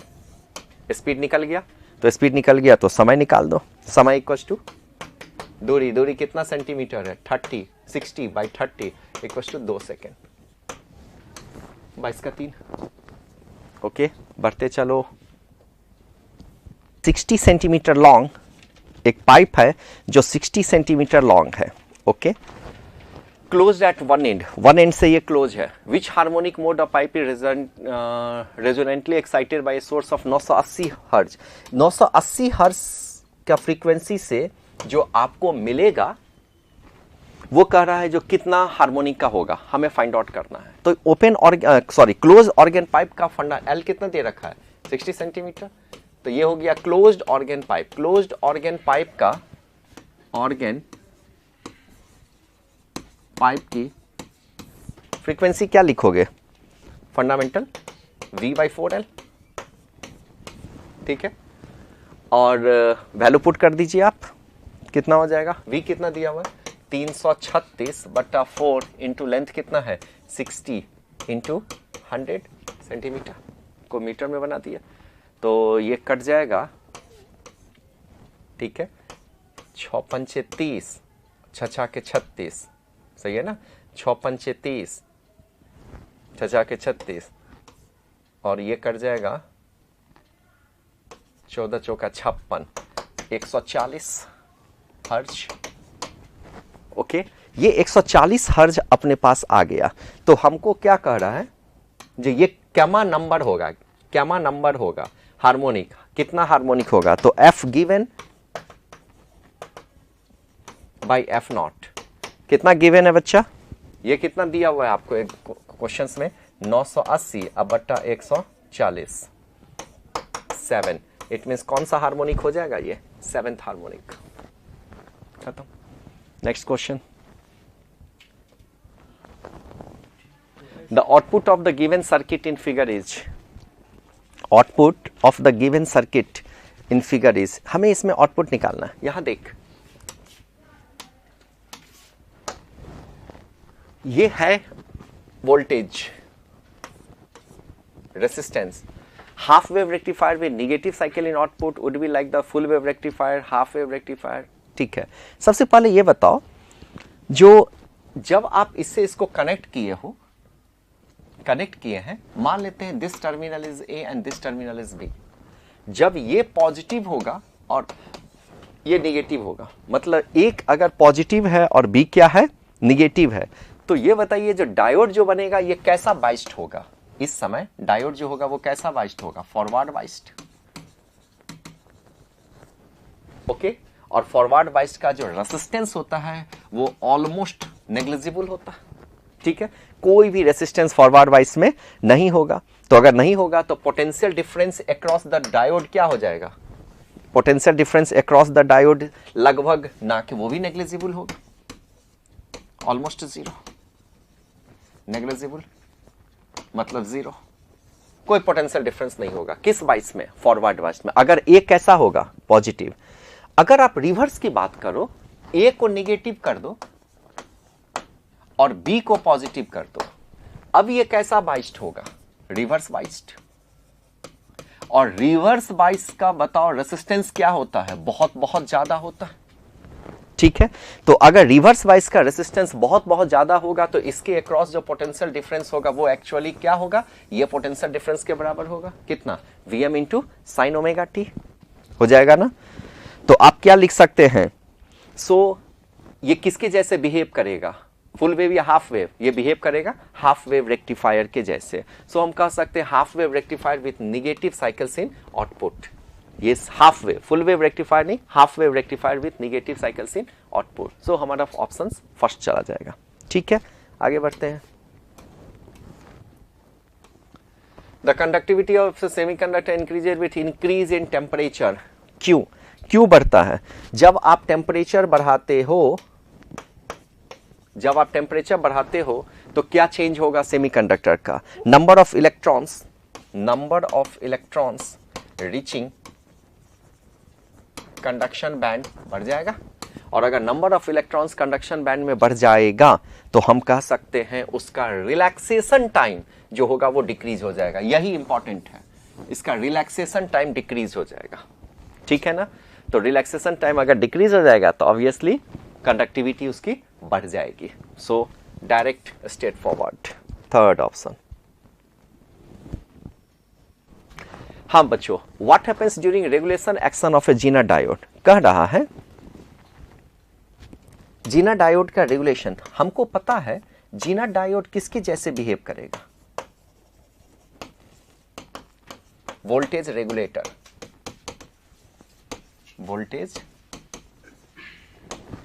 जीना डायोड किसके जैसे बिहेव करता है, वोल्टेज रेगुलेटर के जैसे। ठीक है, अब कह रहा है वोल्टेज रेगुलेटर, और इसका जो वोल्टेज होगा वो तो कांस्टेंट होगा।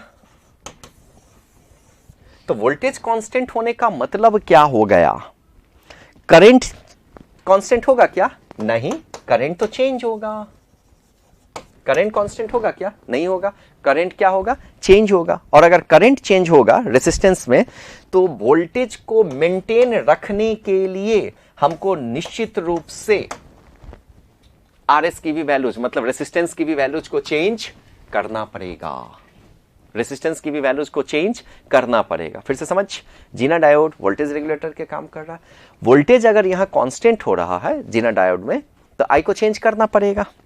ओके, और अगर करंट थ्रू रेजिस्टेंस भी, current through the series resistance change होगा तो फिर वोल्टेज कैसे आएगा, तो वोल्टेज को कांस्टेंट रखने के लिए, maintain the constant voltage across the Zener diode, current भी रेजिस्टेंस के अक्रॉस हमको चेंज करना पड़ जाएगा। तो बी ऑप्शन तो चेंज होगा क्योंकि ये तो वोल्टेज रेगुलेटर के जैसे काम कर रहा है।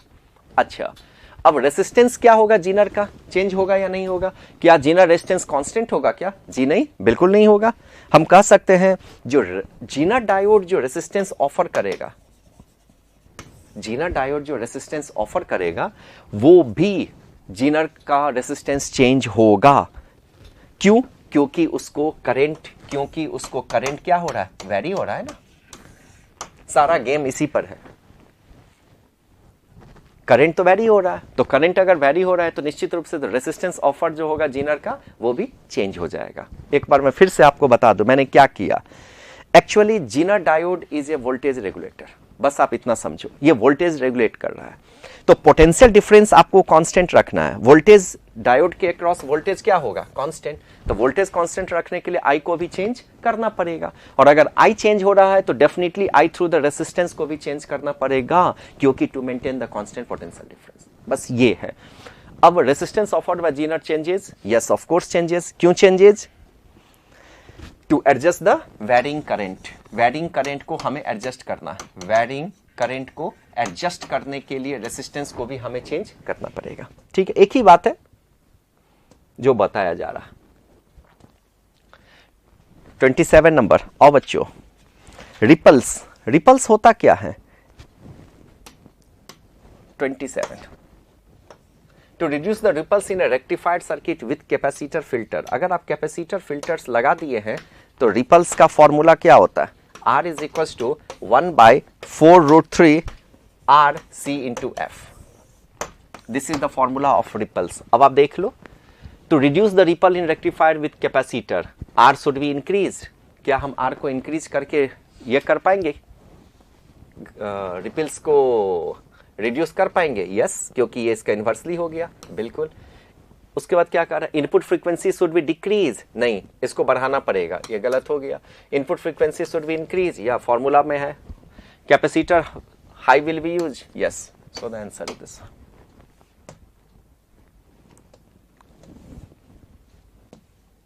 Given below are the two statements. Statement in a LCR series circuit, in a LCR series circuit, current is maximum at resonance. या बिल्कुल सही है भाई, current is maximum at resonance. ठीक है। Current is a purely resistive circuit, can never be less than that in a series LCR circuit when connected with same voltage sources. In the light of ever to choose the correct options. Straight forward है, इसमें कहीं कुछ दिक्कत नहीं है। LCR circuit में current maximum होता है रेजोनेंस पे, क्योंकि इंपीडेंस क्या हो जाता है? Z के बराबर होता है, मिनिमम हो जाता है। ये मिनिमम हो जाता है, इसीलिए करंट का मान मैक्सिमम होता है। बहुत फंडामेंटल है ये क्वेश्चन, ठीक है। और current in purely resistive circuit can never be less than that in a series LCR, of course, क्योंकि प्योरली रेसिस्टिव है। Z सिर्फ किसके बराबर है? R के बराबर हो गया ना। तो हम कह सकते हैं, जो I स्टेटमेंट 2 की मैं बात कर रहा हूं, I जो होगा वो सिंपल V/R के बराबर होगा, इसलिए दोनों स्टेटमेंट सही हो गए। Statement 1 and statement 2 are correct. तो 28 का चेक कर लो आंसर 2।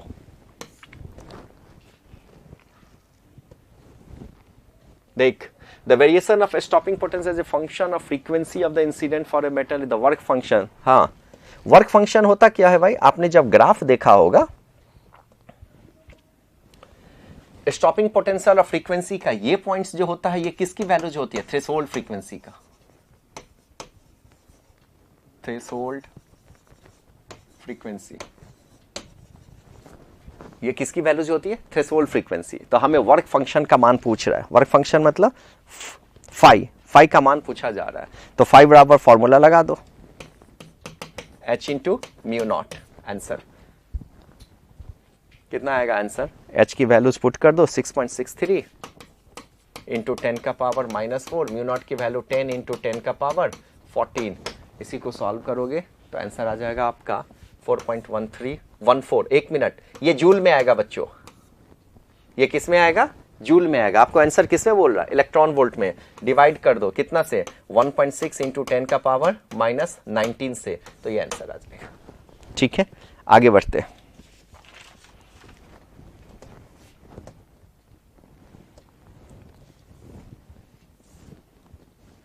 देखिए इधर, choose the correct logic circuit for a given truth table having input A and B। चलिए यहीं पे सॉल्व करते हैं। इनपुट, ये हमने इनपुट दिया और ये हमारा आउटपुट है, ठीक है।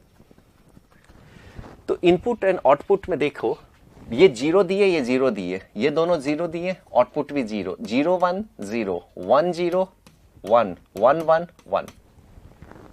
थोड़ा गौर कीजिएगा, देखने से तो आपको लग रहा होगा जो सर ये और गेट है क्या? देखो तो और गेट लग रहा है क्या? 0 0 0 0 1 नहीं, और गेट नहीं है। 0 1 1 आना चाहिए, खत्म। सर एंड गेट लग रहा है क्या? 0 0 0 0 1, ठीक है।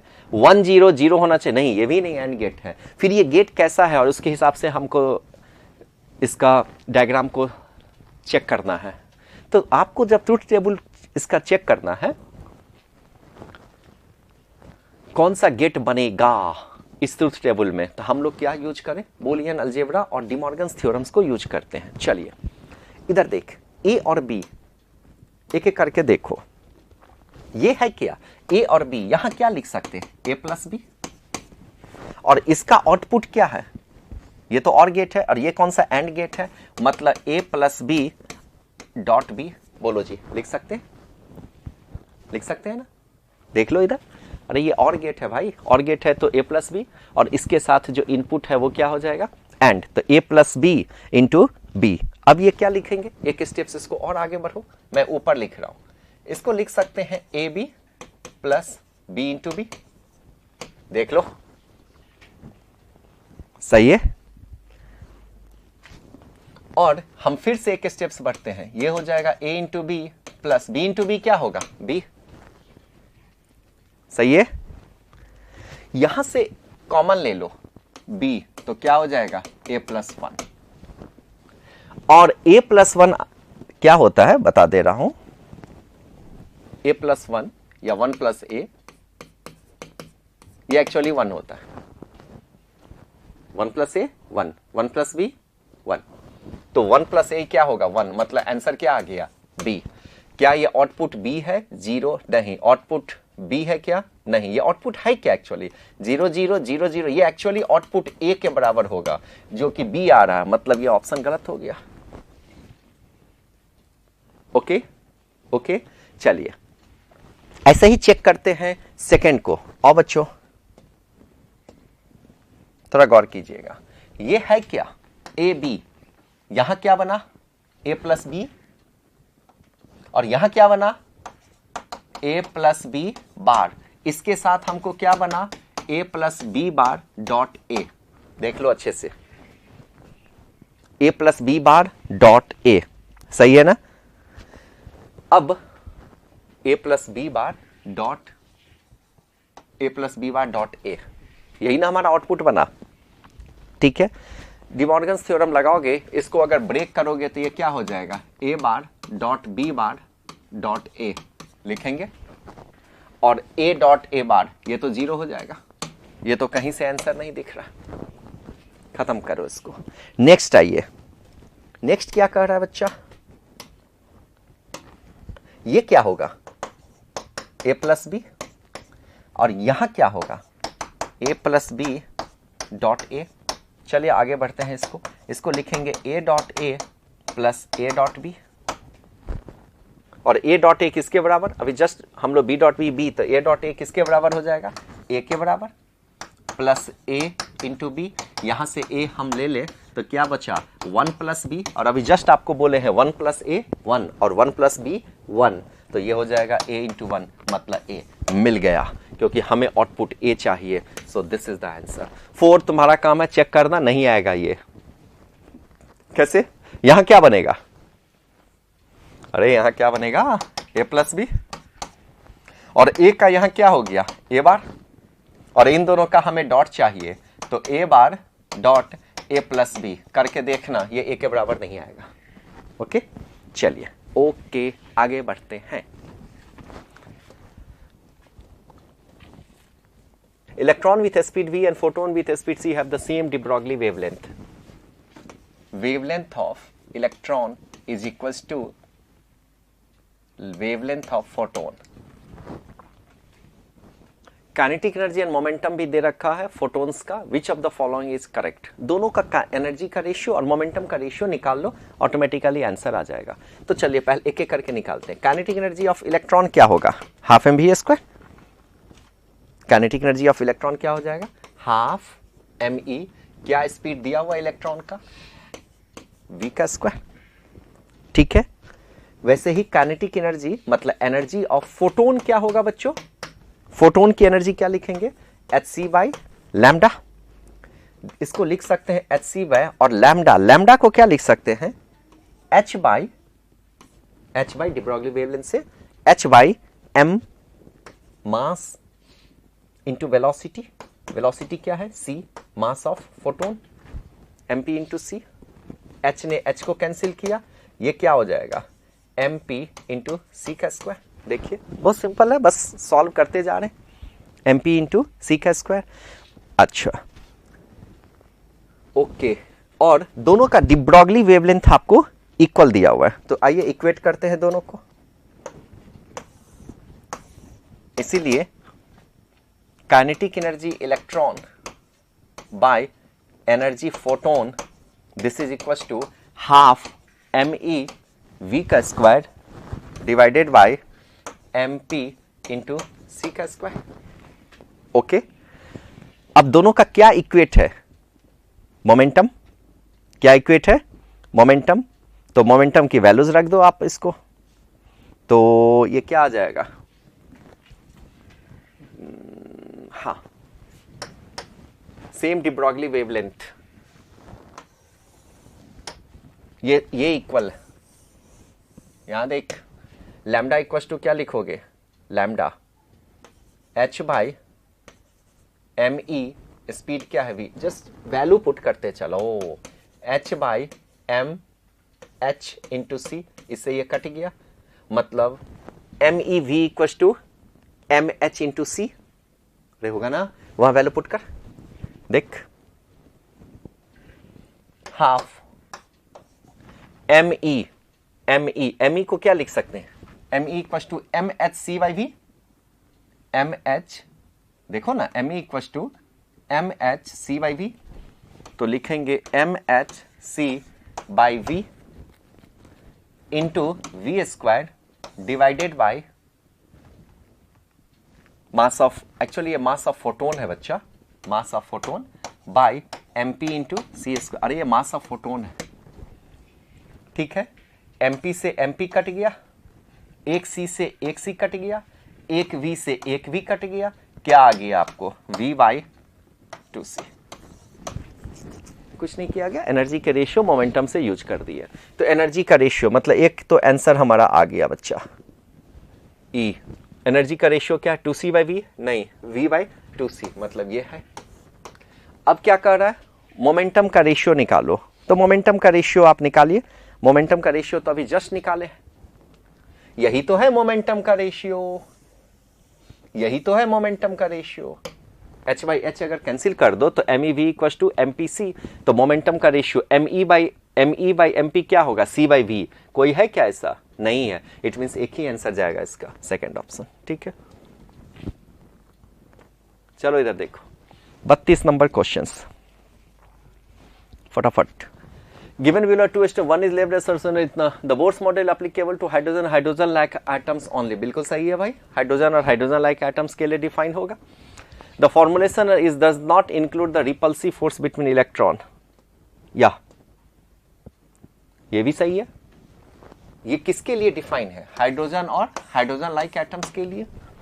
The formulation of Bohr's model does not include repulsive force between electron. Electrons के बीच जो repulsive force है उसको कंसीडर हम नहीं करते हैं Bohr's मॉडल में, तो तभी तो ये हाइड्रोजन और हाइड्रोजन लाइक स्पीसीज के लिए डिफाइन हो रहा है। तो हम कह सकते हैं स्ट्रेट फॉरवर्ड ये क्वेश्चंस था, जो both assertion and reason are true और R is the correct explanation। आगे बढ़ो, चलो देखो 33। An electron projected perpendicular to a uniform magnet moves in a circle. Bohr's quantization applicable, then the radius of electron and with third excited state. Third excited state मतलब कौन सा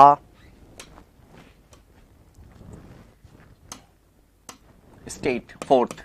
तो हमको पता है BQV is equal to MV square by R, okay, यही ना है। परपेंडिकुलर अगर आप यूनिफॉर्म फील्ड में फेंकोगे तो कैसा पाथ फॉलो करेगा, सर्कुलर पाथ। बोर्ड्स क्वांटाइजेशंस को अप्लाई करते हैं तो रेडियस हमें निकालना है बच्चों, BQV is equal to MV square by R। यहां से MV का वैल्यू निकाल लो, MV बराबर क्या हो जाएगा, BQ MV, इससे ये कैंसिल कर दो, BQ इंटू R। अब तुम्हें बोर्ड्स मॉडल पता है क्या है, MVR is equal to NH by 2 pi. तो हम लिख सकते हैं MV को क्या लिख सकते हो, अरे यहां से BQ, MV को क्या लिख सकते हैं, BQR।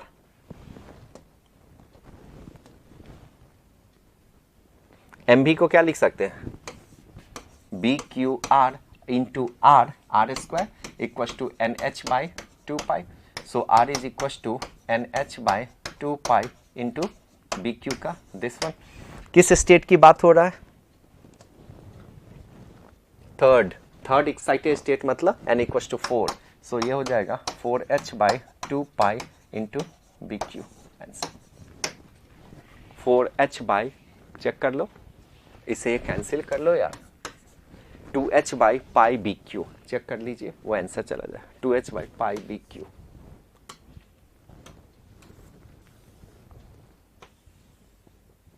चलिए नेक्स्ट क्वेश्चन 34 नंबर। A particle perform SHM with amplitude ए।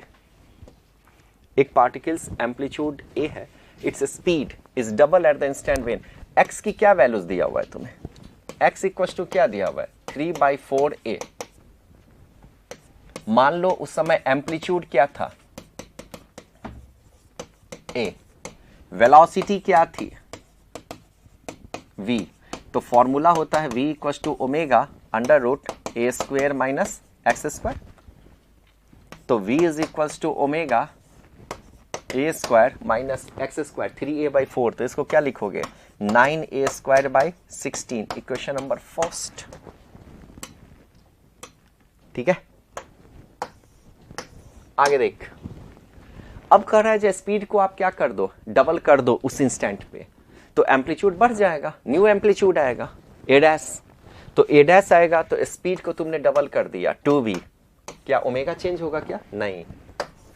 नया एम्पलीट्यूड क्या होगा? a डैश का स्क्वायर माइनस x कितना है? 3/4a, 9a स्क्वायर बटा 16, इक्वेशन 2। चेक कर लो एक बार, बस यही है। v बराबर आपको गिवन था omega 16 a square minus 9a square by 16, और वहां से 2v इज इक्वल टू आ गया omega a dash square by 9a square by 16। Divide कर दीजिए, 1 डिवाइडेड बाई 2। तो v कैंसिल हो जाएगा, ओमेगा ओमेगा कैंसिल होगा, स्क्वायर रूट हटाओगे, a डैश की वैल्यूज आ जाएगी।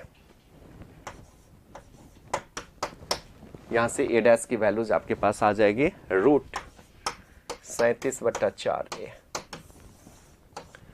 इसको आप और भी मेथड से बना सकते हैं। स्पीड इज डबल, जब वो एम्पलीट्यूड 1 होगा तो आप उससे भी बना सकते हैं, छोड़ो इसी से बनाओ, सिंपल है। चलो नेक्स्ट बनाओ। In an experiment with closed organ pipe it is filled with water 1/4 of the frequency of the fundamental rose. Percentage पूछ रहा भैया, परसेंटेज इंक्रीज इन फ्रीक्वेंसी कितना होगा?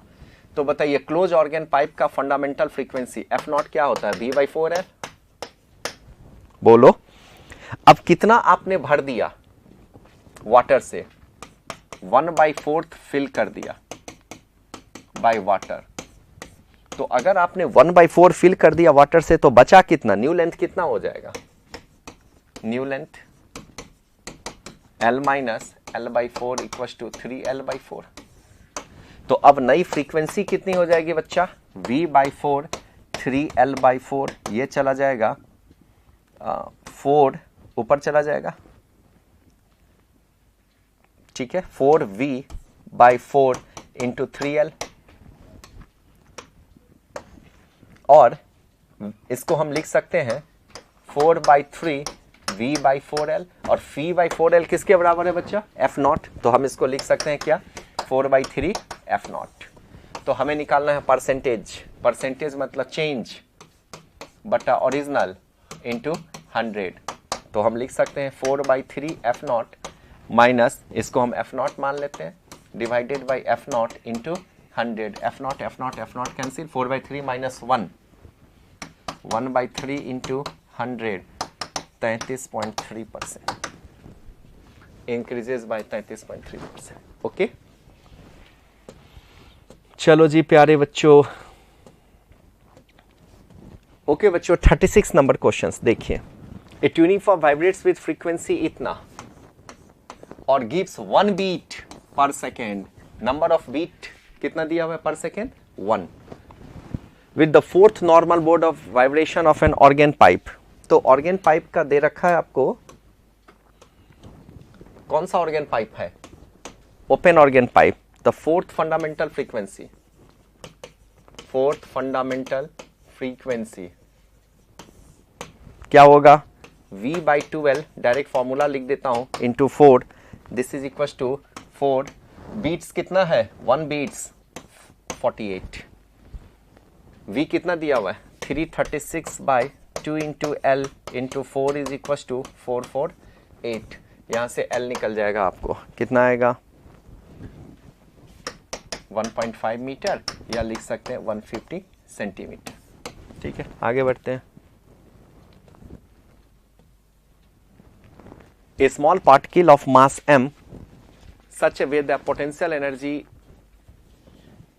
where omega is constant are the distance of particle assuming Bohr's quantization of momentum and the radius of the nth orbit आपको find out करना है। तो radius के लिए सबसे पहले पोटेंशियल एनर्जी से फोर्स निकाल लेते हैं, and that equals to mv²/r। चलो चेक करते हैं। हम लिख सकते हैं u इज इक्वल्स टू, हमारे पास क्या गिवन है? Half m omega square into r cube. F क्या हो जाएगा? Minus d u by d r. Half m omega square, differentiate करोगे तो ये क्या होगा? 3r स्क्वायर, फोर्स की मैग्नीट्यूड। ओके, ये सब तो कांस्टेंट है। m omega square 3/2 into r का स्क्वायर, ये फोर्स हो गया बच्चों। ओके, और यही फोर्स किसके बराबर होगा? mv² आर के बराबर। लिख दो तो यहीं पे, that is equal to mv² r के बराबर होगा। यहां से मल्टीप्लाई करो, सो आर क्यू, एम ने एम को कैंसिल किया, is equal to v² 2v² बाई 3 ओमेगा स्क्वायर। देख इधर, 2v², सही जा रहे हैं ना? मतलब इस कांस्टेंट से कोई लेना देना नहीं है हमें। तो are Q proportional to v², मतलब आर प्रोपोर्शनल टू v का पावर 2/3। इंपॉर्टेंट है हमारा, रेडियस और nth ऑर्बिट में रिलेशन पूछ रहा है। ठीक है, अब हम जानते हैं एक रिलेशन बोर्स पोस्टुलेट्स का, mvr is equal to nh/2π। Okay, ठीक है, हमको रेडियस का रिलेशन निकालना है। रेडियस, ऐसा करो ना, v बराबर लिखो, v प्रोपोर्शनल क्या होगा? r का पावर 3/2। तो यहां m तो कांस्टेंट है, हटा दो इसको, v की जगह क्या लिख दो? r का पावर 3/2 इंटू r proportional to n। So r का power 3/2 plus 1 proportional to n। So r का power 5/2 proportional to n। So r directly proportional to n का पावर 2/5। ठीक है, आगे बढ़ो।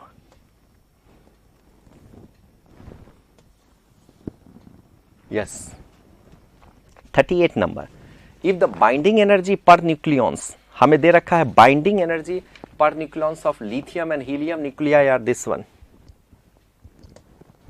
ये बाइंडिंग एनर्जी है मेगा इलेक्ट्रॉन वोल्ट और 7 इलेक्ट्रॉन। ये किसका है? लिथियम Li37, और ये किसका है? He24। Then the correct relations is energy of the photon must in, then in this reaction हमें energy of the photon निकालना है, कितनी एनर्जी होगी इसकी। ये क्या है? बाइंडिंग एनर्जी नहीं है, बाइंडिंग एनर्जी पर न्यूक्लियॉन है। तो हमें तो बाइंडिंग एनर्जी पूछा जा रहा है बच्चों, तो सबसे पहले आपको बाइंडिंग एनर्जी निकालना पड़ेगा। बाइंडिंग एनर्जी ऑफ प्रोटॉन क्या लिखेंगे? This energy minus this energy, मतलब binding energy of proton is equal to binding energy of helium minus binding energy of lithium.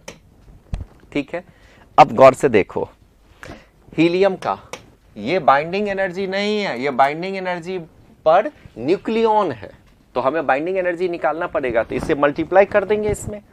ठीक है ना, न्यूक्लियॉन से। तो आइए एक एक करके ये करें, मल्टीप्लाई करें। कितना हीलियम है पहले ये देख, कितना है हीलियम? 2 हीलियम मॉलिक्यूल्स है, 2 He है, 2 He है, और न्यूक्लियॉन्स की संख्या क्या है इस पे? 4।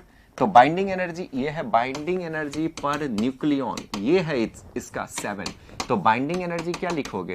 7 इंटू जो भी आएगा पर न्यूक्लियॉन, जो भी न्यूक्लियॉन्स की संख्या है उससे मल्टीप्लाई करना पड़ेगा ना आपको।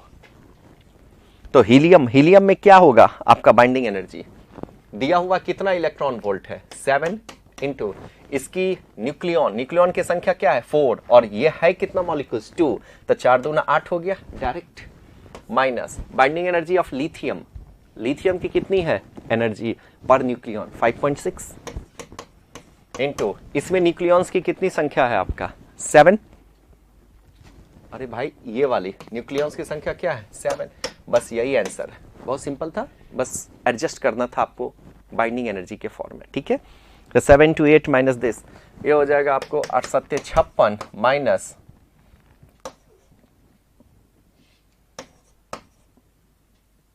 39.2 माइनस कर दोगे और आपका आंसर आ जाएगा 16.8 मेगा इलेक्ट्रॉन वोल्ट। आगे बढ़ते हैं।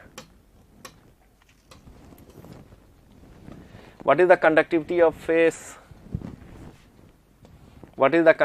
of semiconductor sample having electron concentration इतना, होल कंसंट्रेशन दिया हुआ, इलेक्ट्रॉन मोबिलिटी दे रखा है and hole mobility take charge of electron, सीधा फॉर्मूले पर क्वेश्चंस है, कोई दिमाग और ड्रामा नहीं लगाना है। कंडक्टिविटी जो भी चार्ज होगा mu e n e plus mu h n h, okay. अब देखो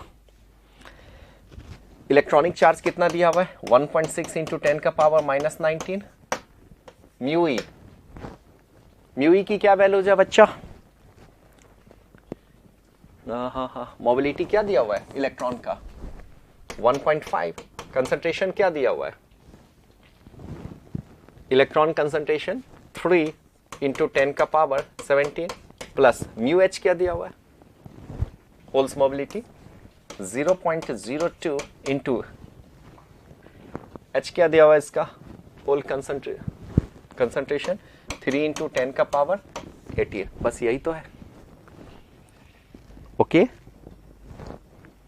सही है ना, डाटा सही पुट किया हो ना, चेक कर लेना डाटा 1.5 3 इंटू 10 का पावर 17 प्लस 0.02 3 इंटू 10 का पावर दिस वन, हाँ सही है, आपको आ जाएगा ये 8.16 इंटू 10 का power minus 2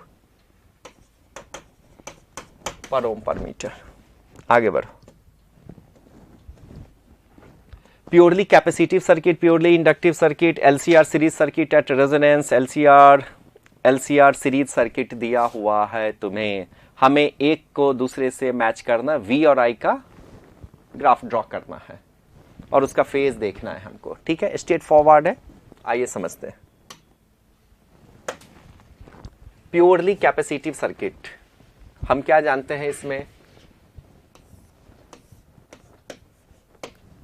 purely inductive circuit इसमें सिर्फ और सिर्फ सी है, इसमें सिर्फ और सिर्फ एल है, यहां एलसीआर सर्किट रेजोनेंस में है, ओके मतलब ओमेगा नॉट पे है और एलसीआर तीनों सर्किट है, कुछ ऐसा कॉम्बिनेशन दिया हुआ है हमारा, ठीक है। तो देखो बच्चों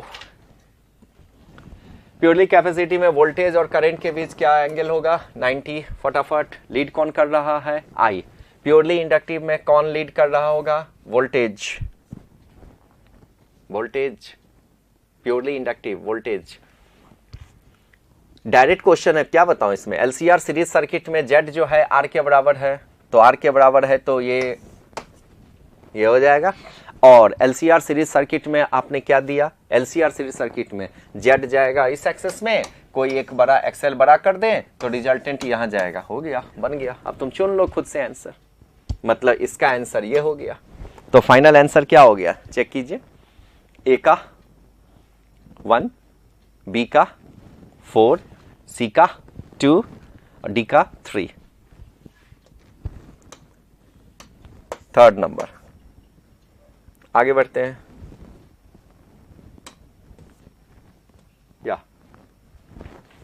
क्वेश्चंस कर रहा है in the wave equation y equals to इतना साइन ओमेगा टी, तो हमें क्या पूछ रहा है वेलोसिटी ऑफ वेव, ध्यान रखियो वेलोसिटी ऑफ वेव पूछ रहा है बच्चा, वेलोसिटी ऑफ पार्टिकल्स नहीं, velocity of wave omega by के का मान पूछ रहा है, ठीक है। तो ओमेगा बाई के का मान ये a sign omega T, omega में ये भी मल्टीप्लाई होगा, तो ओमेगा का क्या वैल्यूज होगा 2 पाई बाई लैम्डा इंटू 300 बटा के एक्स, ये पूरा इससे मल्टीप्लाई होगा तो 2 से 2 कट जाएगा, पाई बाई लैम्डा, लैम्डा ने लैम्डा को इससे इसको कैंसिल किया, इज इक्वल टू 600 मीटर पर सेकेंड। ठीक है जी, आगे बढ़ते हैं।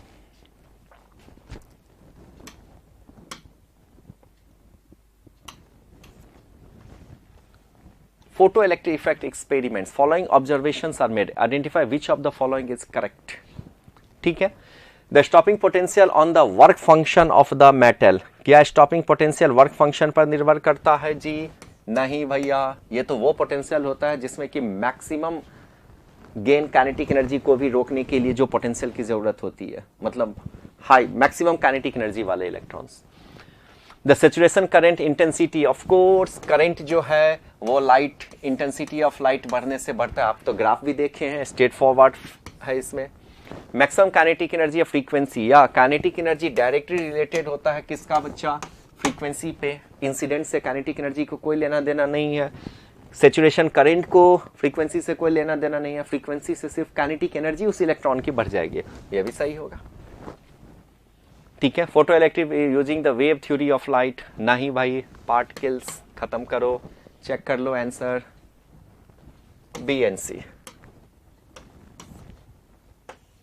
For the circuit calculate the value of I2, yes, गौर करो, I2 का मान निकालना है। ये क्या है, ये है जीना डायोड।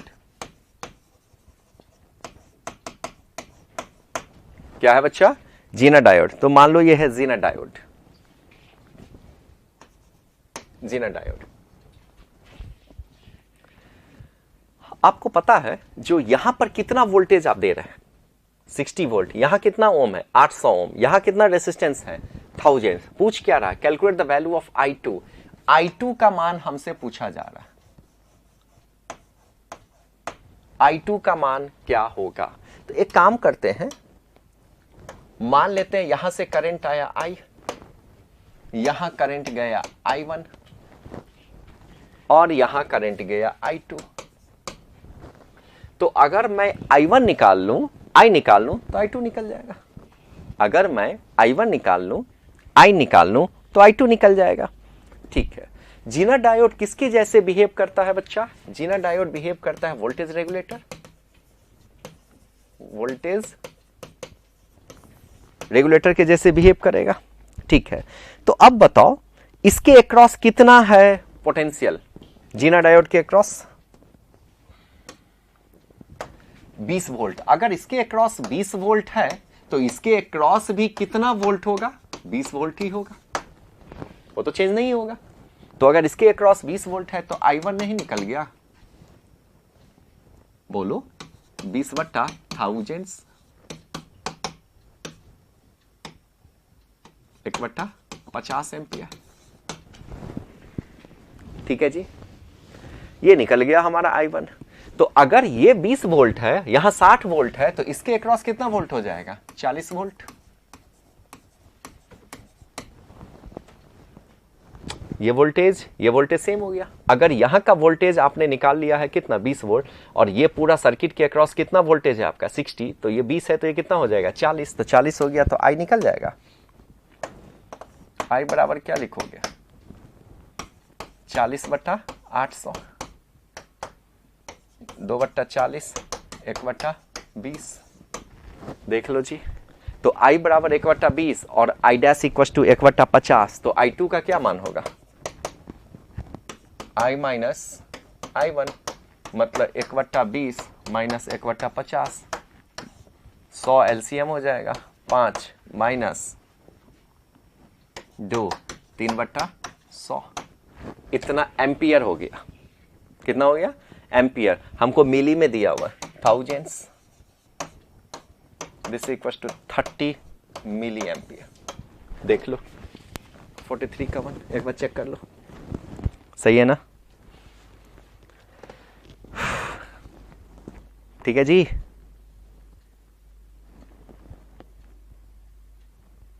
आगे बढ़े, ठीक।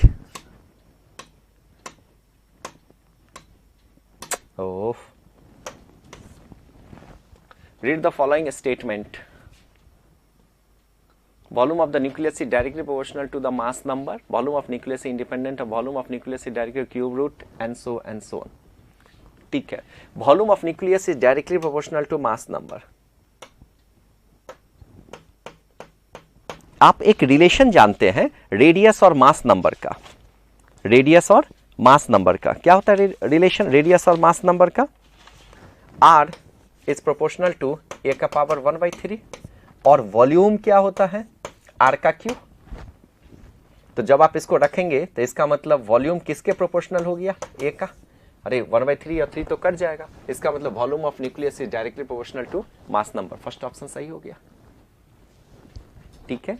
आगे देख, volume of independent of mass number नहीं, डायरेक्टली रूट ऑफ द नहीं, density is directly proportional to cube root of mass number. हाँ, cube root of mass number. Density equal to क्या लिखते हैं? Mass by volume. फिर आप ऐसे ही बनाओ, मास बाय वॉल्यूम, ठीक है ना। और वॉल्यूम तो अभी जस्ट आप निकाले हो, ये भी निर्भर कर रहा है। Density of nucleus is directly proportional to cube root of mass number. Density of nucleus independent of mass number. ये भी मास नंबर, ये है mass density, mass by volume.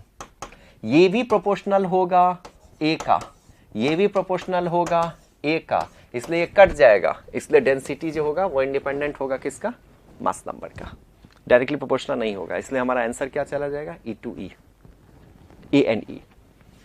Density भी प्रोपोर्शनल है ए का, वॉल्यूम भी प्रोपोर्शनल है A का, इसलिए वो इंडिपेंडेंट होगा। तभी तो डेंसिटी ऑफ द एटम्स हम पढ़ते हैं कांस्टेंट। चलो आगे पढ़ते हैं।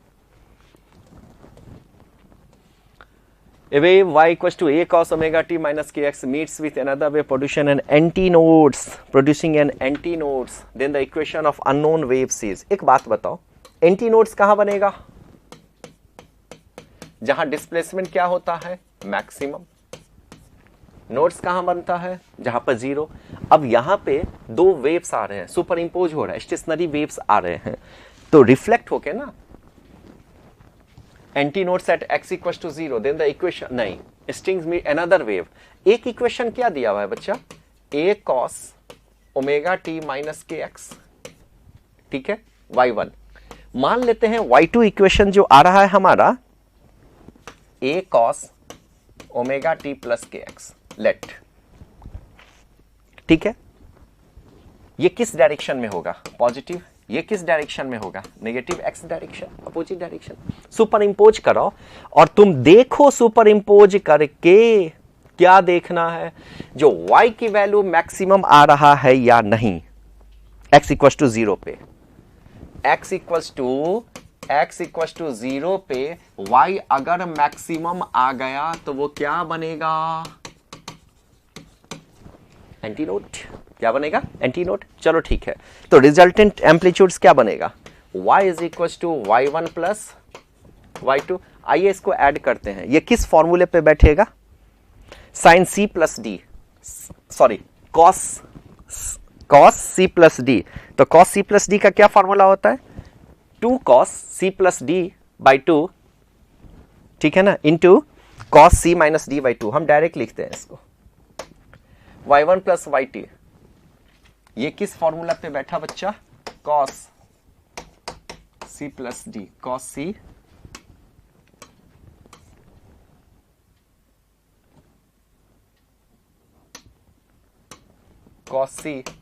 प्लस cos d, इस फॉर्मूले पे बैठाते हैं इसको, ठीक है जी। तो क्या लिखेंगे? 2 y1 का क्या values? a cos omega T minus के X plus a cos omega T plus K x, ठीक है।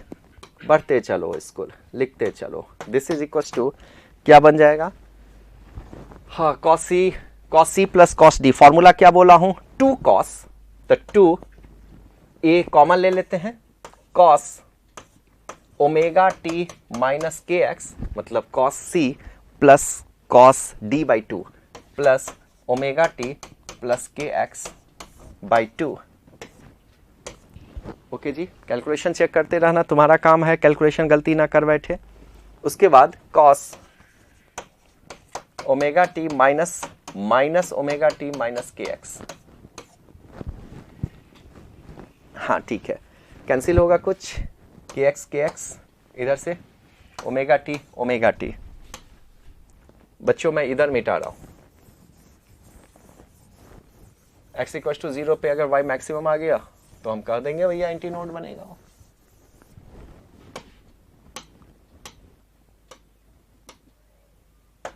चलो आगे बढ़ो, इसको टू ये हो जाएगा क्या, सॉरी हम लिख सकते हैं 2a cos 2 omega t by 2 into cos minus 2kx by 2 and cos minus theta is equal to plus cos theta, 2 से 2 भी कट गया, this equal to 2a cos omega t cos kx। इसको लिख सकते हैं 2a cos kx into cos omega t, this is yr।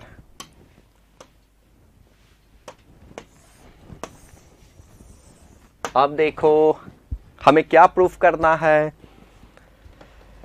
जो x equal to 0 पे कितनी वैल्यू जाना चाहिए, x इक्वल टू 0 पे y का मान क्या होना चाहिए, मैक्सिमम, ठीक है ना। तो अगर हम x इक्वल टू यहां 0 पुट करते हैं तो हमारा y का मान क्या आ गया, मैक्सिमम, मींस यही इक्वेशन बनेगा किसका, एंटी नोड का। इट मींस हमें क्या वो इक्वेशंस बनाने पड़ेंगे, अनदर वेव्स, कौन सा होगा वो अनदर वेव हमारा हो जाएगा a cos omega T plus K X, that is the answer. ठीक है बच्चों, चलो ओके। इसमें बहुत सारे थ्योरेटिकल क्वेश्चंस थे जो हमने बताया है, आप सोचिएगा, कुछ क्वेश्चंस के सॉल्यूशन जो किए हैं उसको आप करने का फिर से कोशिश कीजिएगा, ठीक है। Thank you.